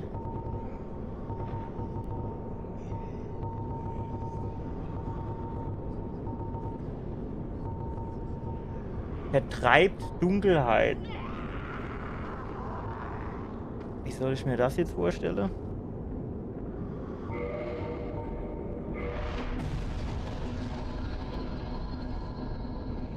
Das ist jetzt so Einmalaktion gewesen oder kann ich den nach mehrfach benutzen? Der ist auf jeden Fall noch da. Weiß jetzt nicht so genau.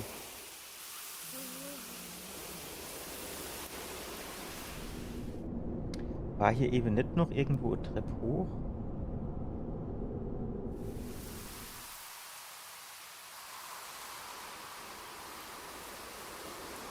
Ja gut, da kommen wir jetzt hier so erstmal nicht drüber, würde ich sagen.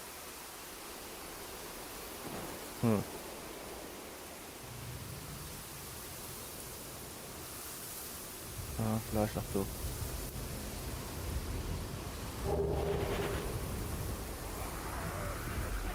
Könnte man theoretisch hier rüber wieder, ne? Ich glaube, dort sind wir herkommen. Man könnte sich auch hier runterfallen lassen. Aber da sind wir ja quasi auch herkommen. Das ist wahrscheinlich hier besser. Ich glaube, hier sind wir herkommen.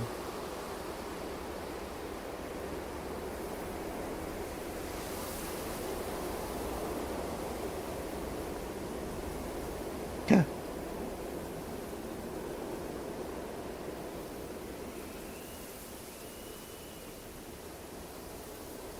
Ja, das geht nur irgendwie weiter. Was?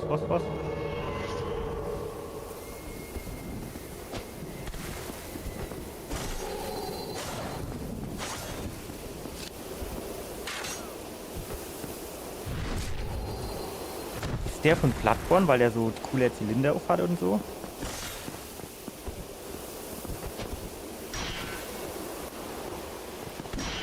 Aua.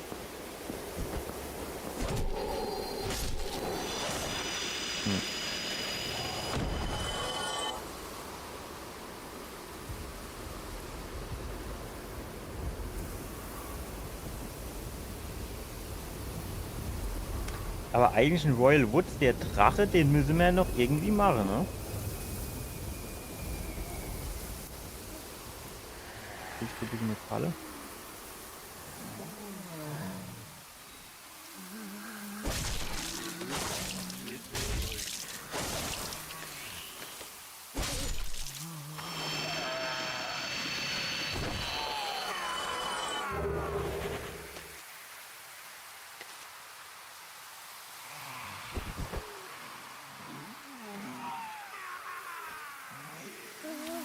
Ich hab keine Ahnung, wo ich hier rumschlappe, ey.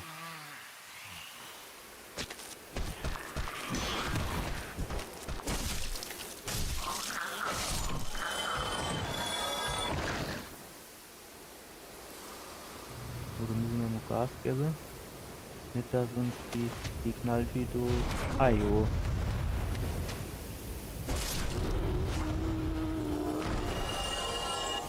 Und einen Steg runterbläst.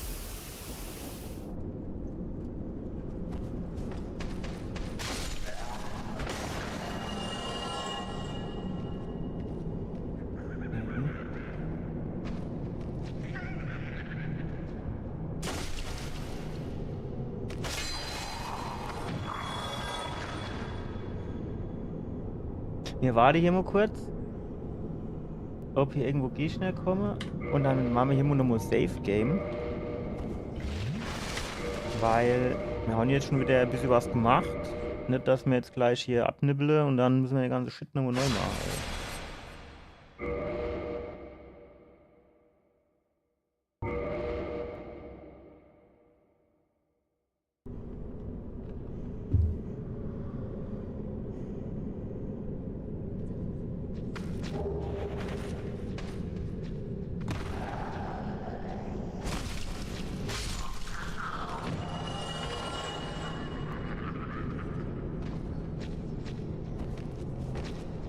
Es sind aber viel von denen am Start, wenn ich ehrlich bin.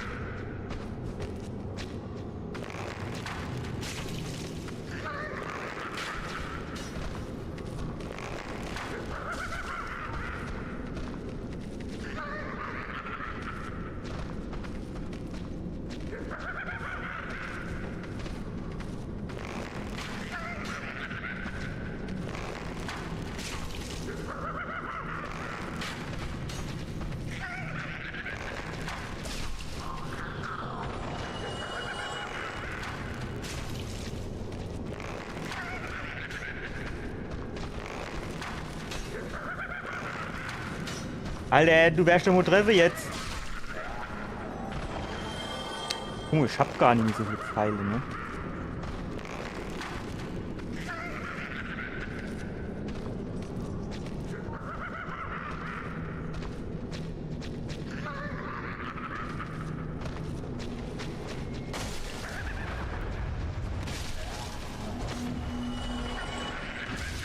Das dann!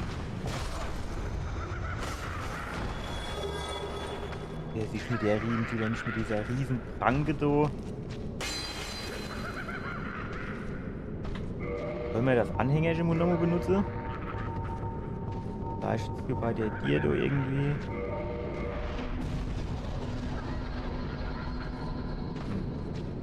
Keine Ahnung, für was das nutzen soll.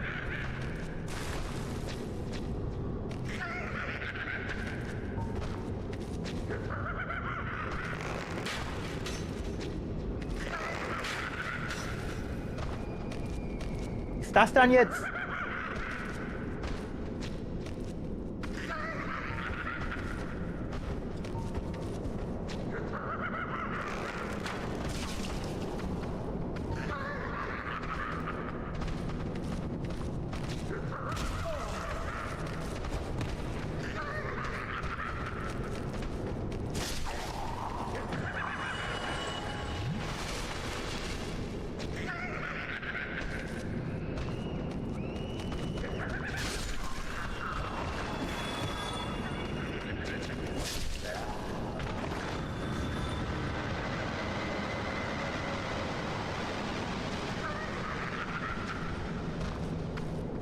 Was war das für eine Aktion? Müssen wir das wissen?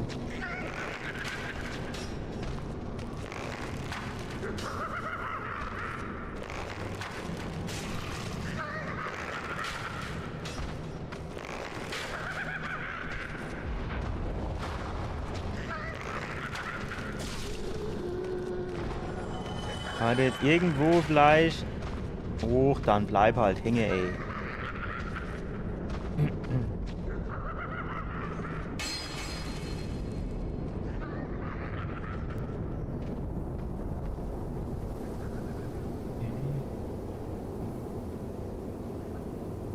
Werden wir bestimmt auch noch irgendwie hochkommen.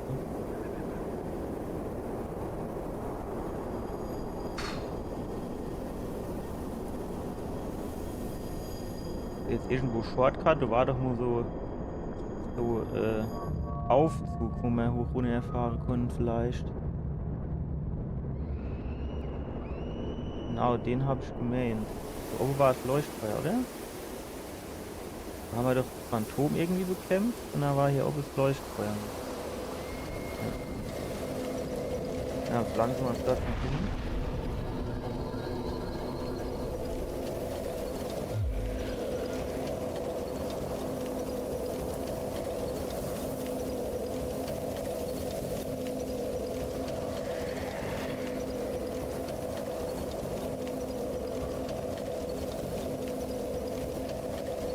Ich müsste aber eigentlich echt nochmal zurück nach Royal Woods und gucke, ob man dort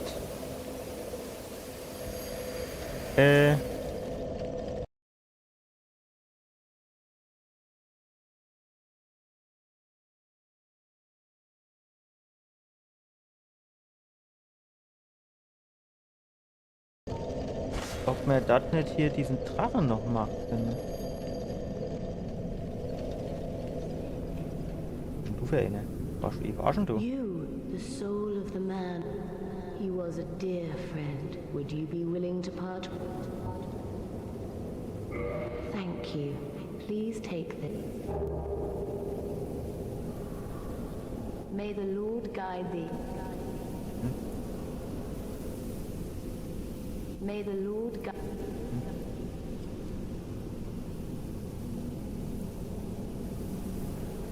So, das hier ist jetzt wieder königlicher Wald.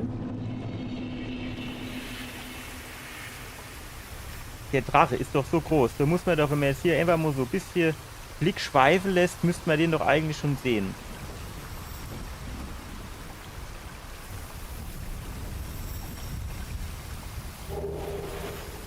Aber man kann hier runter.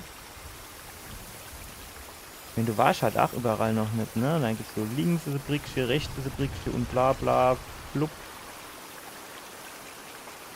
So Fluss, den man entlang laben kann. Was weiß ich dann jetzt, wo der wahre Vieh ist.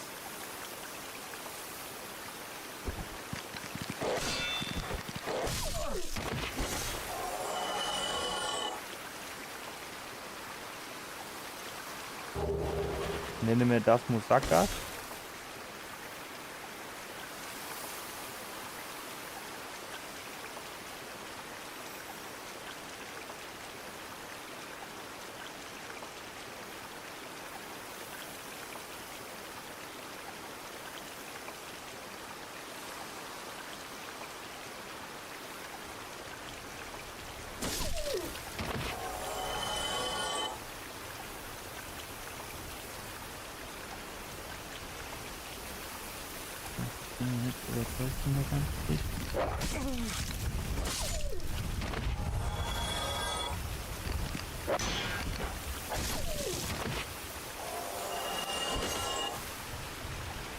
Hier ist irgendwie so ein Tor.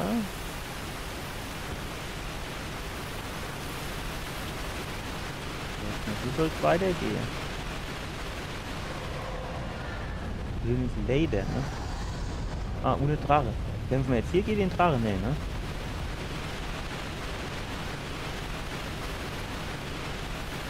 Höchstens, wenn wir vielleicht die Leiter herumgeht, dass wir dann dazu mit jede Drache kämpfen. Man war einfach nur Safe Game, ne?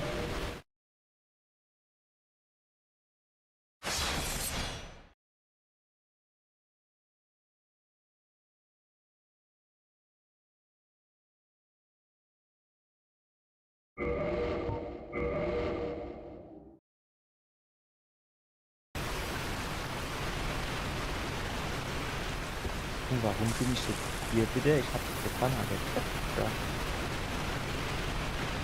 dann vielleicht doch, das deutet vielleicht dann doch so ein bisschen auf Drachenkampf hin. Wenn so, ja, diese Dinge, ne? Wenn der so weit zurückgesetzt wird wieder. Das sind auch so einige Items, ne? Das sieht schon auch so ein bisschen nach Fall aus. Das ist so hin eine Truhe unter dem Wasserfall. Der kommt, wenn ich jetzt die Items hole, von bestimmt Sprache von oben und stützt sich nicht drauf.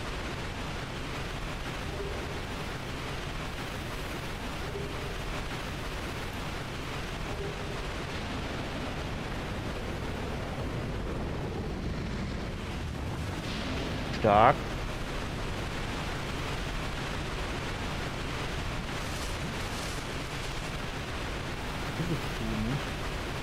Ist hier irgendwo, wo man runterfällt, wenn man verschlagen?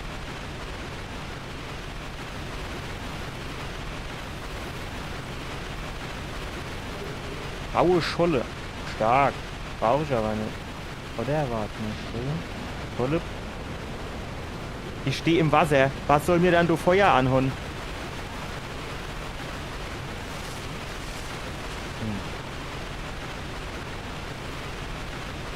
Jetzt könnte man aber sich nur kurz drüber unterhalten, wie ich gegen den kämpfen soll. Wenn der immer nur kurz angeflogen kommt, tut sein Feuerrotz so verdähle und haut dann wieder ab.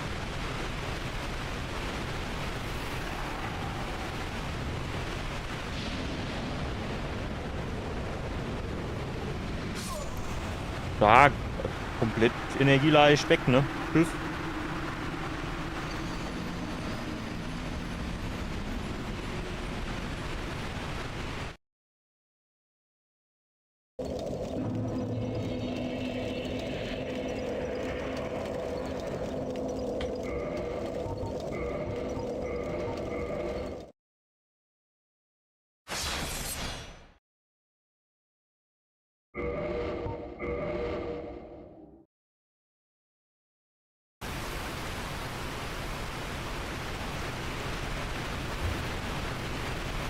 Hier war doch auch noch so die Zwischenebene. Kann man sich dann da irgendwie auf die Zwischenebene runterfallen lassen oder wie soll man dorthin kommen dann? Da war doch noch irgendwie so...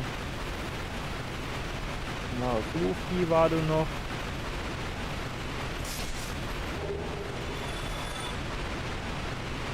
Dann war hier noch so Zwischenebene und so. Ja, du bist jetzt aber einfach nur runtergefahren, gerade der was, ne? Ja, dann bist du ganz in, ja, klar.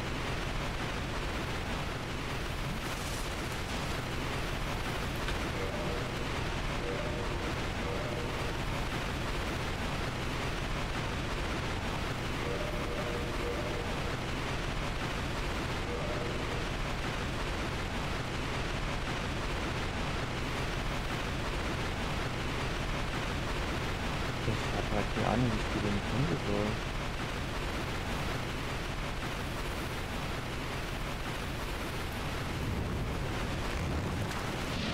Hier, ne? Der macht hier quasi alles unter Dings.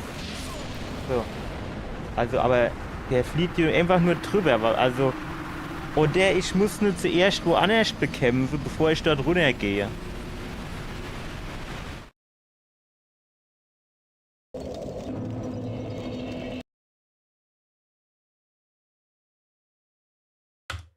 Palamed.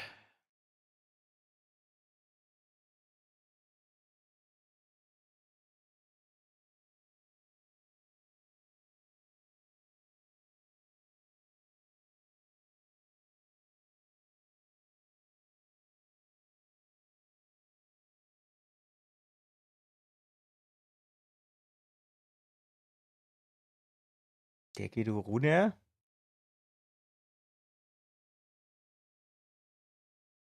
Ah, der landet bei dem. Warum landet der bei mir nicht?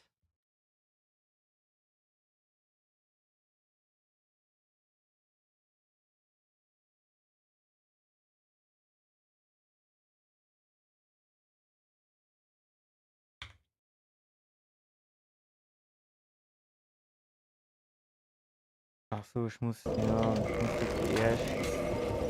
muss ich hier raus. Dann kann ich erst laden. Ja, keine Ahnung, wir können dort vorrennen und hoffe, dass er sich auf den Boden hockt, aber die hat jetzt erst eine Fehranstaltung gemacht, sich bei mir irgendwo hinzuhocken, wenn ich ehrlich bin.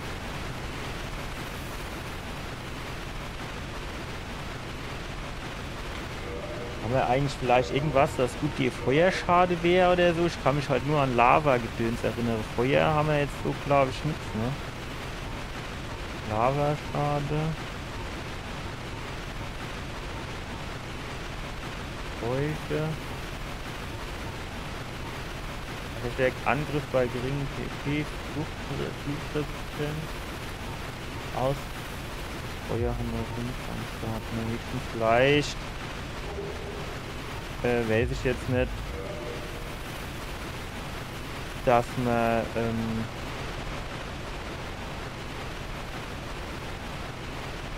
Rüstung handeln so für geeignet wäre, aber.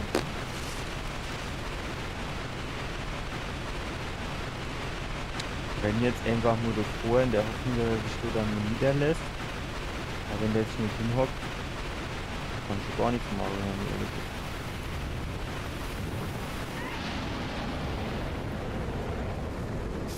Ey, zack, One-Hit.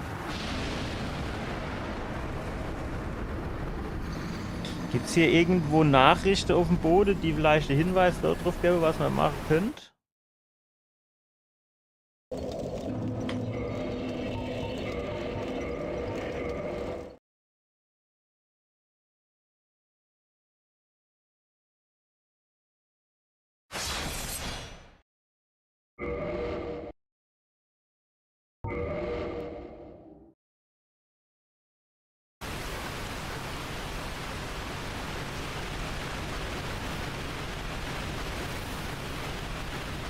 Hier ist ja erstmal nirgends ein Name, ne? Also, gemacht.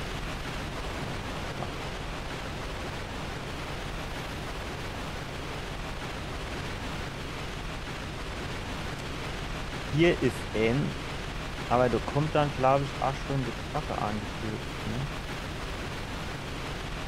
Ein Drache hoch über dem Himmel außer Sichtweite des bloßen Auges. Ja.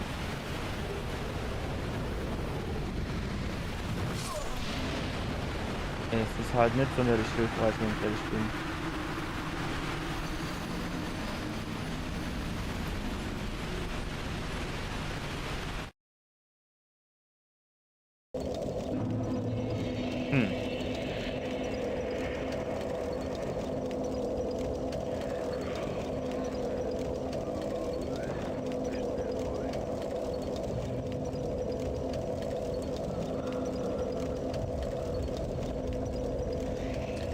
Muss man da jetzt vielleicht noch irgendwas machen?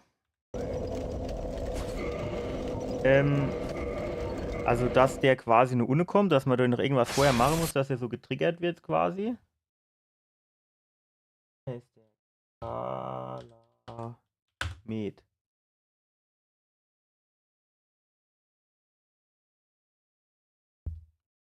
Man findet ihn in der Astorias aus dem Abgrund-Edition. Er ist letzte, bla bla bla bla. Lore interessiert nicht. Begegnen. Wir fahren zum ersten Mal auf einer zweiten Brücke im Königlichen Wald. Kaimir kann gegenüber vom Kolosseum konfrontiert werden, wo auch Astorias, der Abgrundreiter, bekämpft wurde. Man findet dort eine Leiter, die parallel zu einem Wasserfall verläuft. Nach kurzer Zeit fliegt der Drache über euch und spuckt schwarzes Feuer in eure Richtung. Nach dieser Attacke könnt ihr Adlerauge Goff überzeugen, Kalamet runterzuschießen. Jetzt könnt ihr den Drachen bekämpfen. Es ist möglich, Kalamet auch ohne Goths Hilfe zu töten. Dies würde allerdings sehr lange dauern und eine Unmenge Pfeile beanspruchen. Wer ist denn der Gaff-Adlerauge-Typ hier?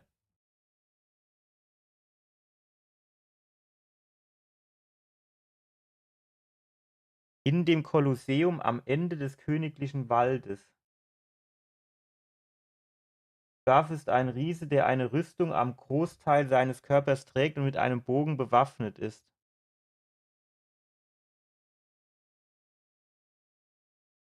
Oh.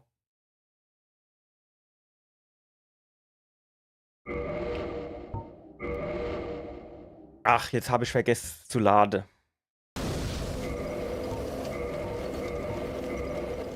Weiß jetzt nicht. Also, tendiere jetzt erstmal dazu, ich lade das hier nochmal.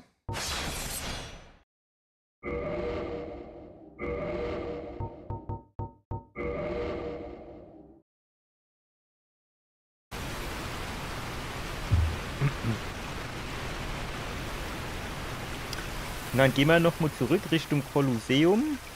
Der Weg war eigentlich nicht so weit, aber ich weiß natürlich nicht mehr, wie er war. Von daher ist die Wahrscheinlichkeit natürlich auch relativ groß, dass mir jetzt wieder eine halbe Stunde rumschlappe, ohne was zu finden.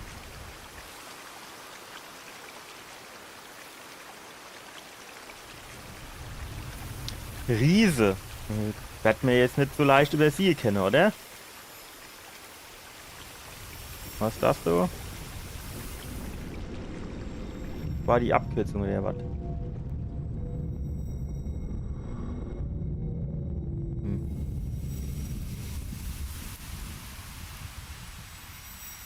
Der Do-Wert wurde ja nicht als Riesenzähler. Da sind wir eigentlich zu viel schnell, wenn ich ehrlich bin. Was? Wo ist mein Aufzug hin?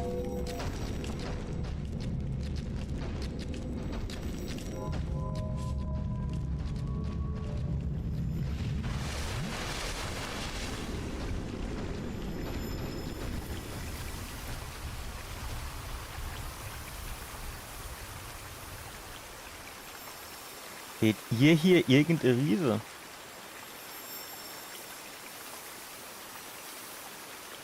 Was bist denn du für eine?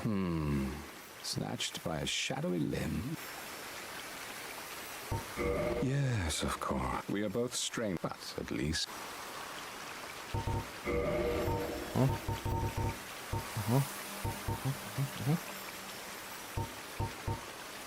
Ja, aber wie soll ich denn sagen?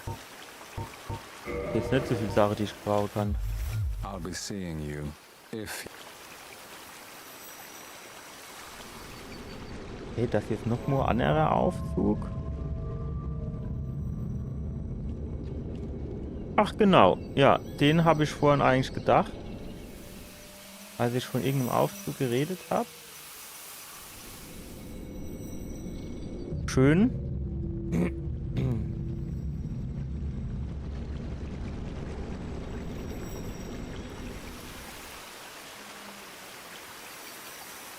So, Kolosseum ist so hier das Ding, ne? Das hier sieht so kolosseumsmäßig aus, finde ich.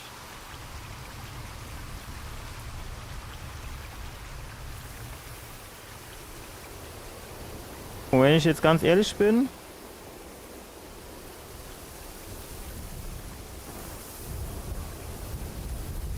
entweder ist der Riesen nicht so groß,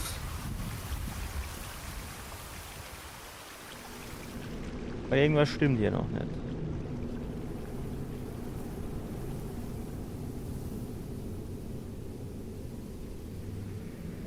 Hier geht es so quasi weiter zu dem Gedöns hier. Na gut, hier oben, also meistens ist der ja, wenn man dann irgendwo hochgeht, oben.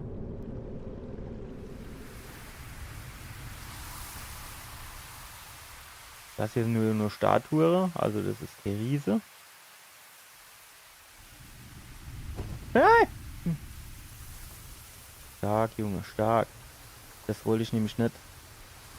So, hier, da hinten geht es nämlich nicht weiter. W-Loch im Ding. So. Und hier hinten ist nämlich auch ein Loch. So geht's auch nicht weiter. So, hier ist auch ein Loch, geht's auch nicht weiter. Dann könnte höchstens hier noch irgendwo der Riese sein. Aber die Tür ist abgeschlossen. Wahrscheinlich, wenn die dann auf ist, dann kommt man bestimmt irgendwie zu dem, denke ich. Was ist dann hier? Kann man vielleicht hier das komische Lichtding noch machen und dann das Ufer oder so?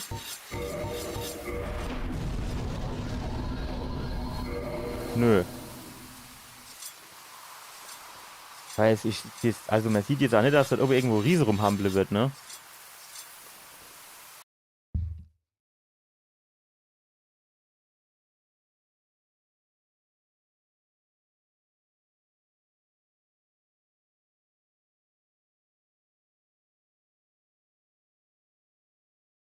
Kann gegenüber den konfrontiert werden, wo auch, man findet dort einen Leiter, der in Pfeil zum Wasser verleuchtet. Nach kurzer Zeit fliegt der Drache über euch und spuckt schwarzes Feuer in eure Richtung. Nach dieser Attacke könnt ihr, aber ich muss zuerst diese Attacke abwarten, oder was?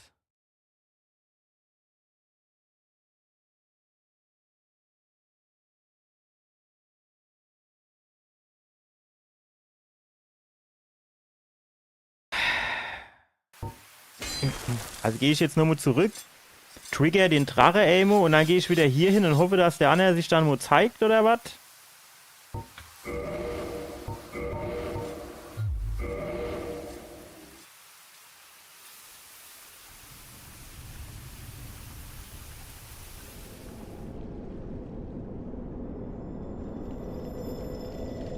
Warte, wo müssen wir herkommen? Da müssen wir da irgendwo lang, ne?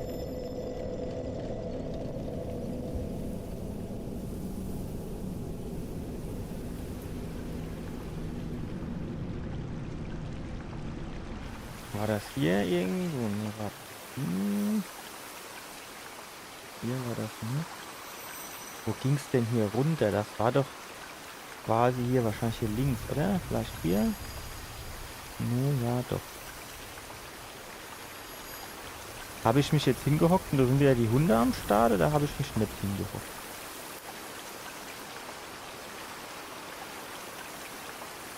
Ne, hab ich nicht.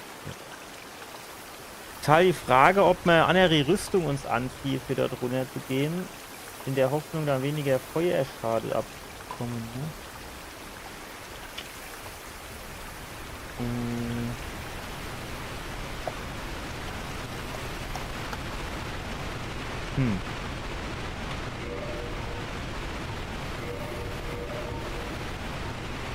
Status, Anzeige, umschalten. Feuer hier. Feuer. 11, 19, 15, 21, 22, ja. Feuerabwehr. Sonnenlichtmaden. Naja gut, aber das ist natürlich auch nur der Helm. Was mit dem Recht vom Kerl? Ja, jo, keine Ahnung, könnte man halt jetzt sich überlegen, ob man sagt, war doch nicht irgendwo das rumgefühlt. Ob man hier irgendwie sagt, wir ziehen vielleicht die Steinrüstung an, in der Hoffnung,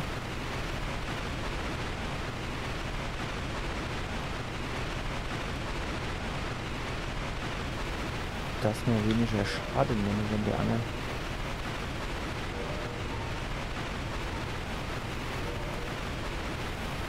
Dann sind wir aber halt da langsamer, ne? Also dann können wir nicht so schnell wieder abhauen. Muss man halt da wieder sagen.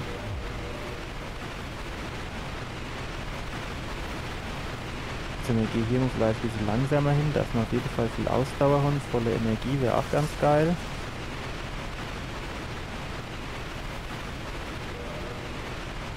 Ah, du komm her.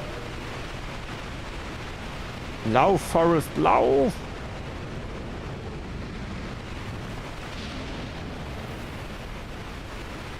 Dann nehmen wir schnell hoch. Jetzt war er ja immer do, hat uns angegriffen, oder? Jetzt müsste der andere Kerl irgendwie hilfsbereit sein.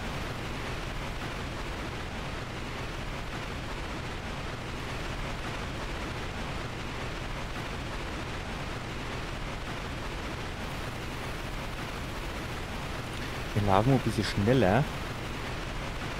Nicht, dass der da oben auch irgendwie noch früher speien kann. So, und jetzt tun wir ganz normal. Zack.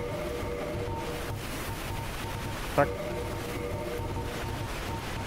Zack. Und mal Regelche.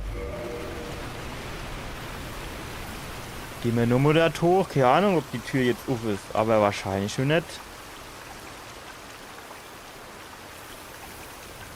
Brauchen wir bestimmt irgendwo Schlüssel, aber hat aber jetzt hier in dem Text auch nichts drin gestanden, dass man irgendwo sich noch einen Schlüssel holen muss.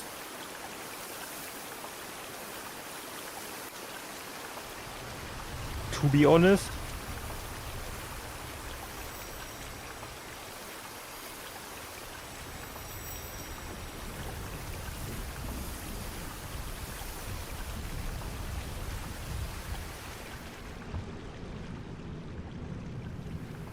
So ist schon nur ein Haufen nix von einem Riesen sehen.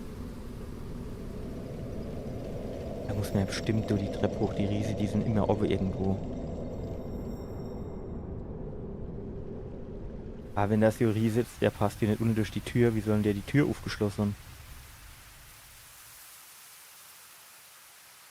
Man sieht da auch nirgends einer, ne? Also normal sieht man sie ja als dann oben irgendwo rumhupst und rumhampeln. Tür. Ja, verschlossen. Verschlossen am Arsch.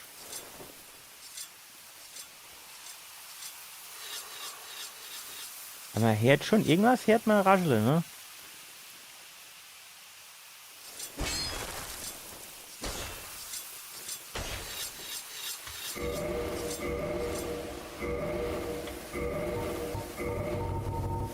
Jetzt benutzen wir noch mal hier das komische Silberanhänger-Ding.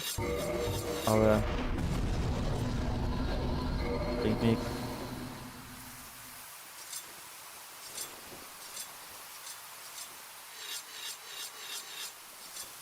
Ja, ich denke, man muss bestimmt da drin und da drin ist dann der Riese.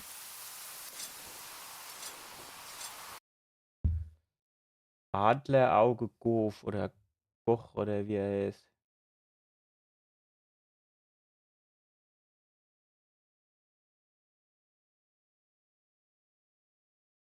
In dem Kolosseum am Ende des Königlichen Waldes. In dem sind wir jo. So ist es ein Haufen nix.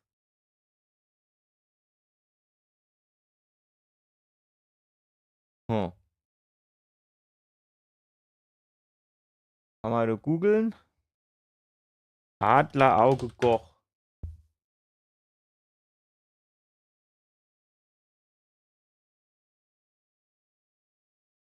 YouTube-Video.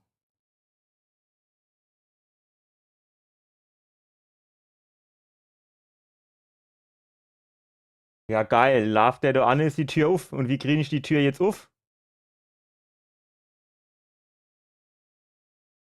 Ist ein Scheiße, ey. Das hilft dir genau gar nichts.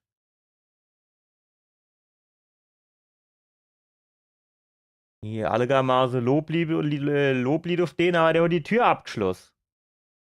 Wie kriege ich die jetzt auf?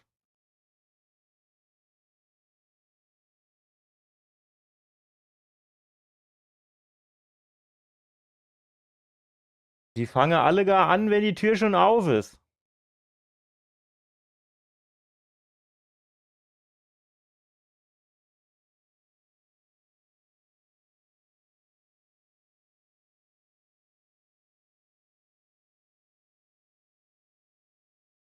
Der muss ich zuerst den Manus oder wie er heißt machen. Vorstelle. Komisch. Jetzt flitzt der da an. Ja, geil, Tür ist auf.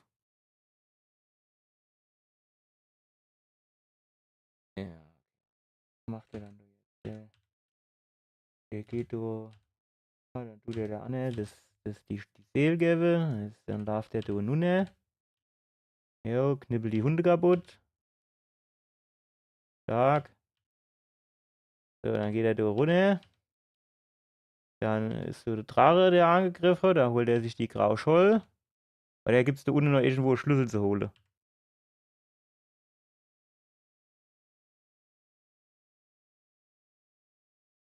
Jetzt ist er tot. Ja, das kann ja wohl nicht sein, dass man dort erst sterben muss.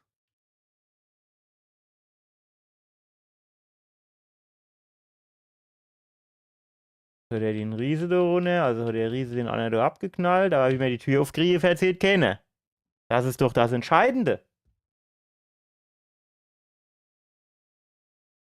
Adlerauge, Goch, Tür. Um die Tür in Dark zu öffnen, benötigen Sie den Wappenschlüssel. Fundort. Der Schlüssel befindet sich bei einem Mimik. Die Kisten in Stadt Olerziel. Ort des Schlüssels. Wenn man vom Bonfire in die Stadt Olerziel weitergeht, findet man die Mimik in einem dunklen Gebäude, bevor man den Bereich mit den vielen Bogenschützen erreicht. Das war ich, glaube ich, noch nicht.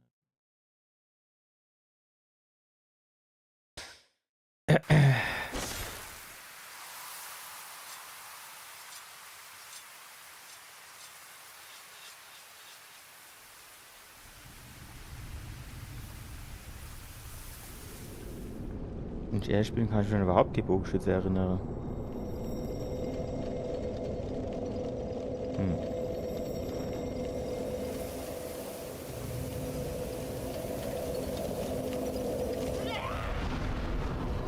Ja, ist egal.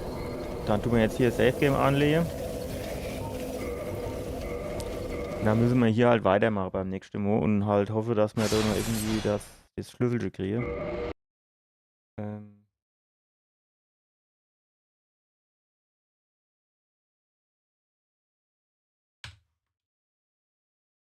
Shortcut. Stadt. Olerziel.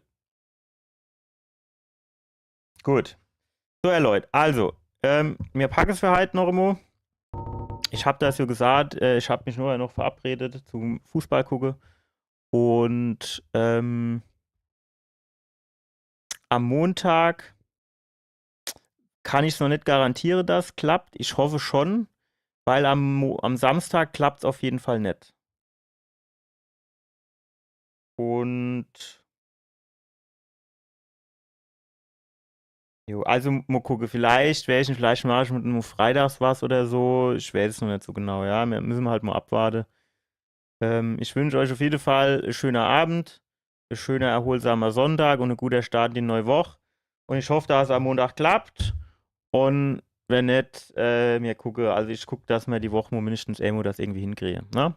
Also, bis dann. Ciao.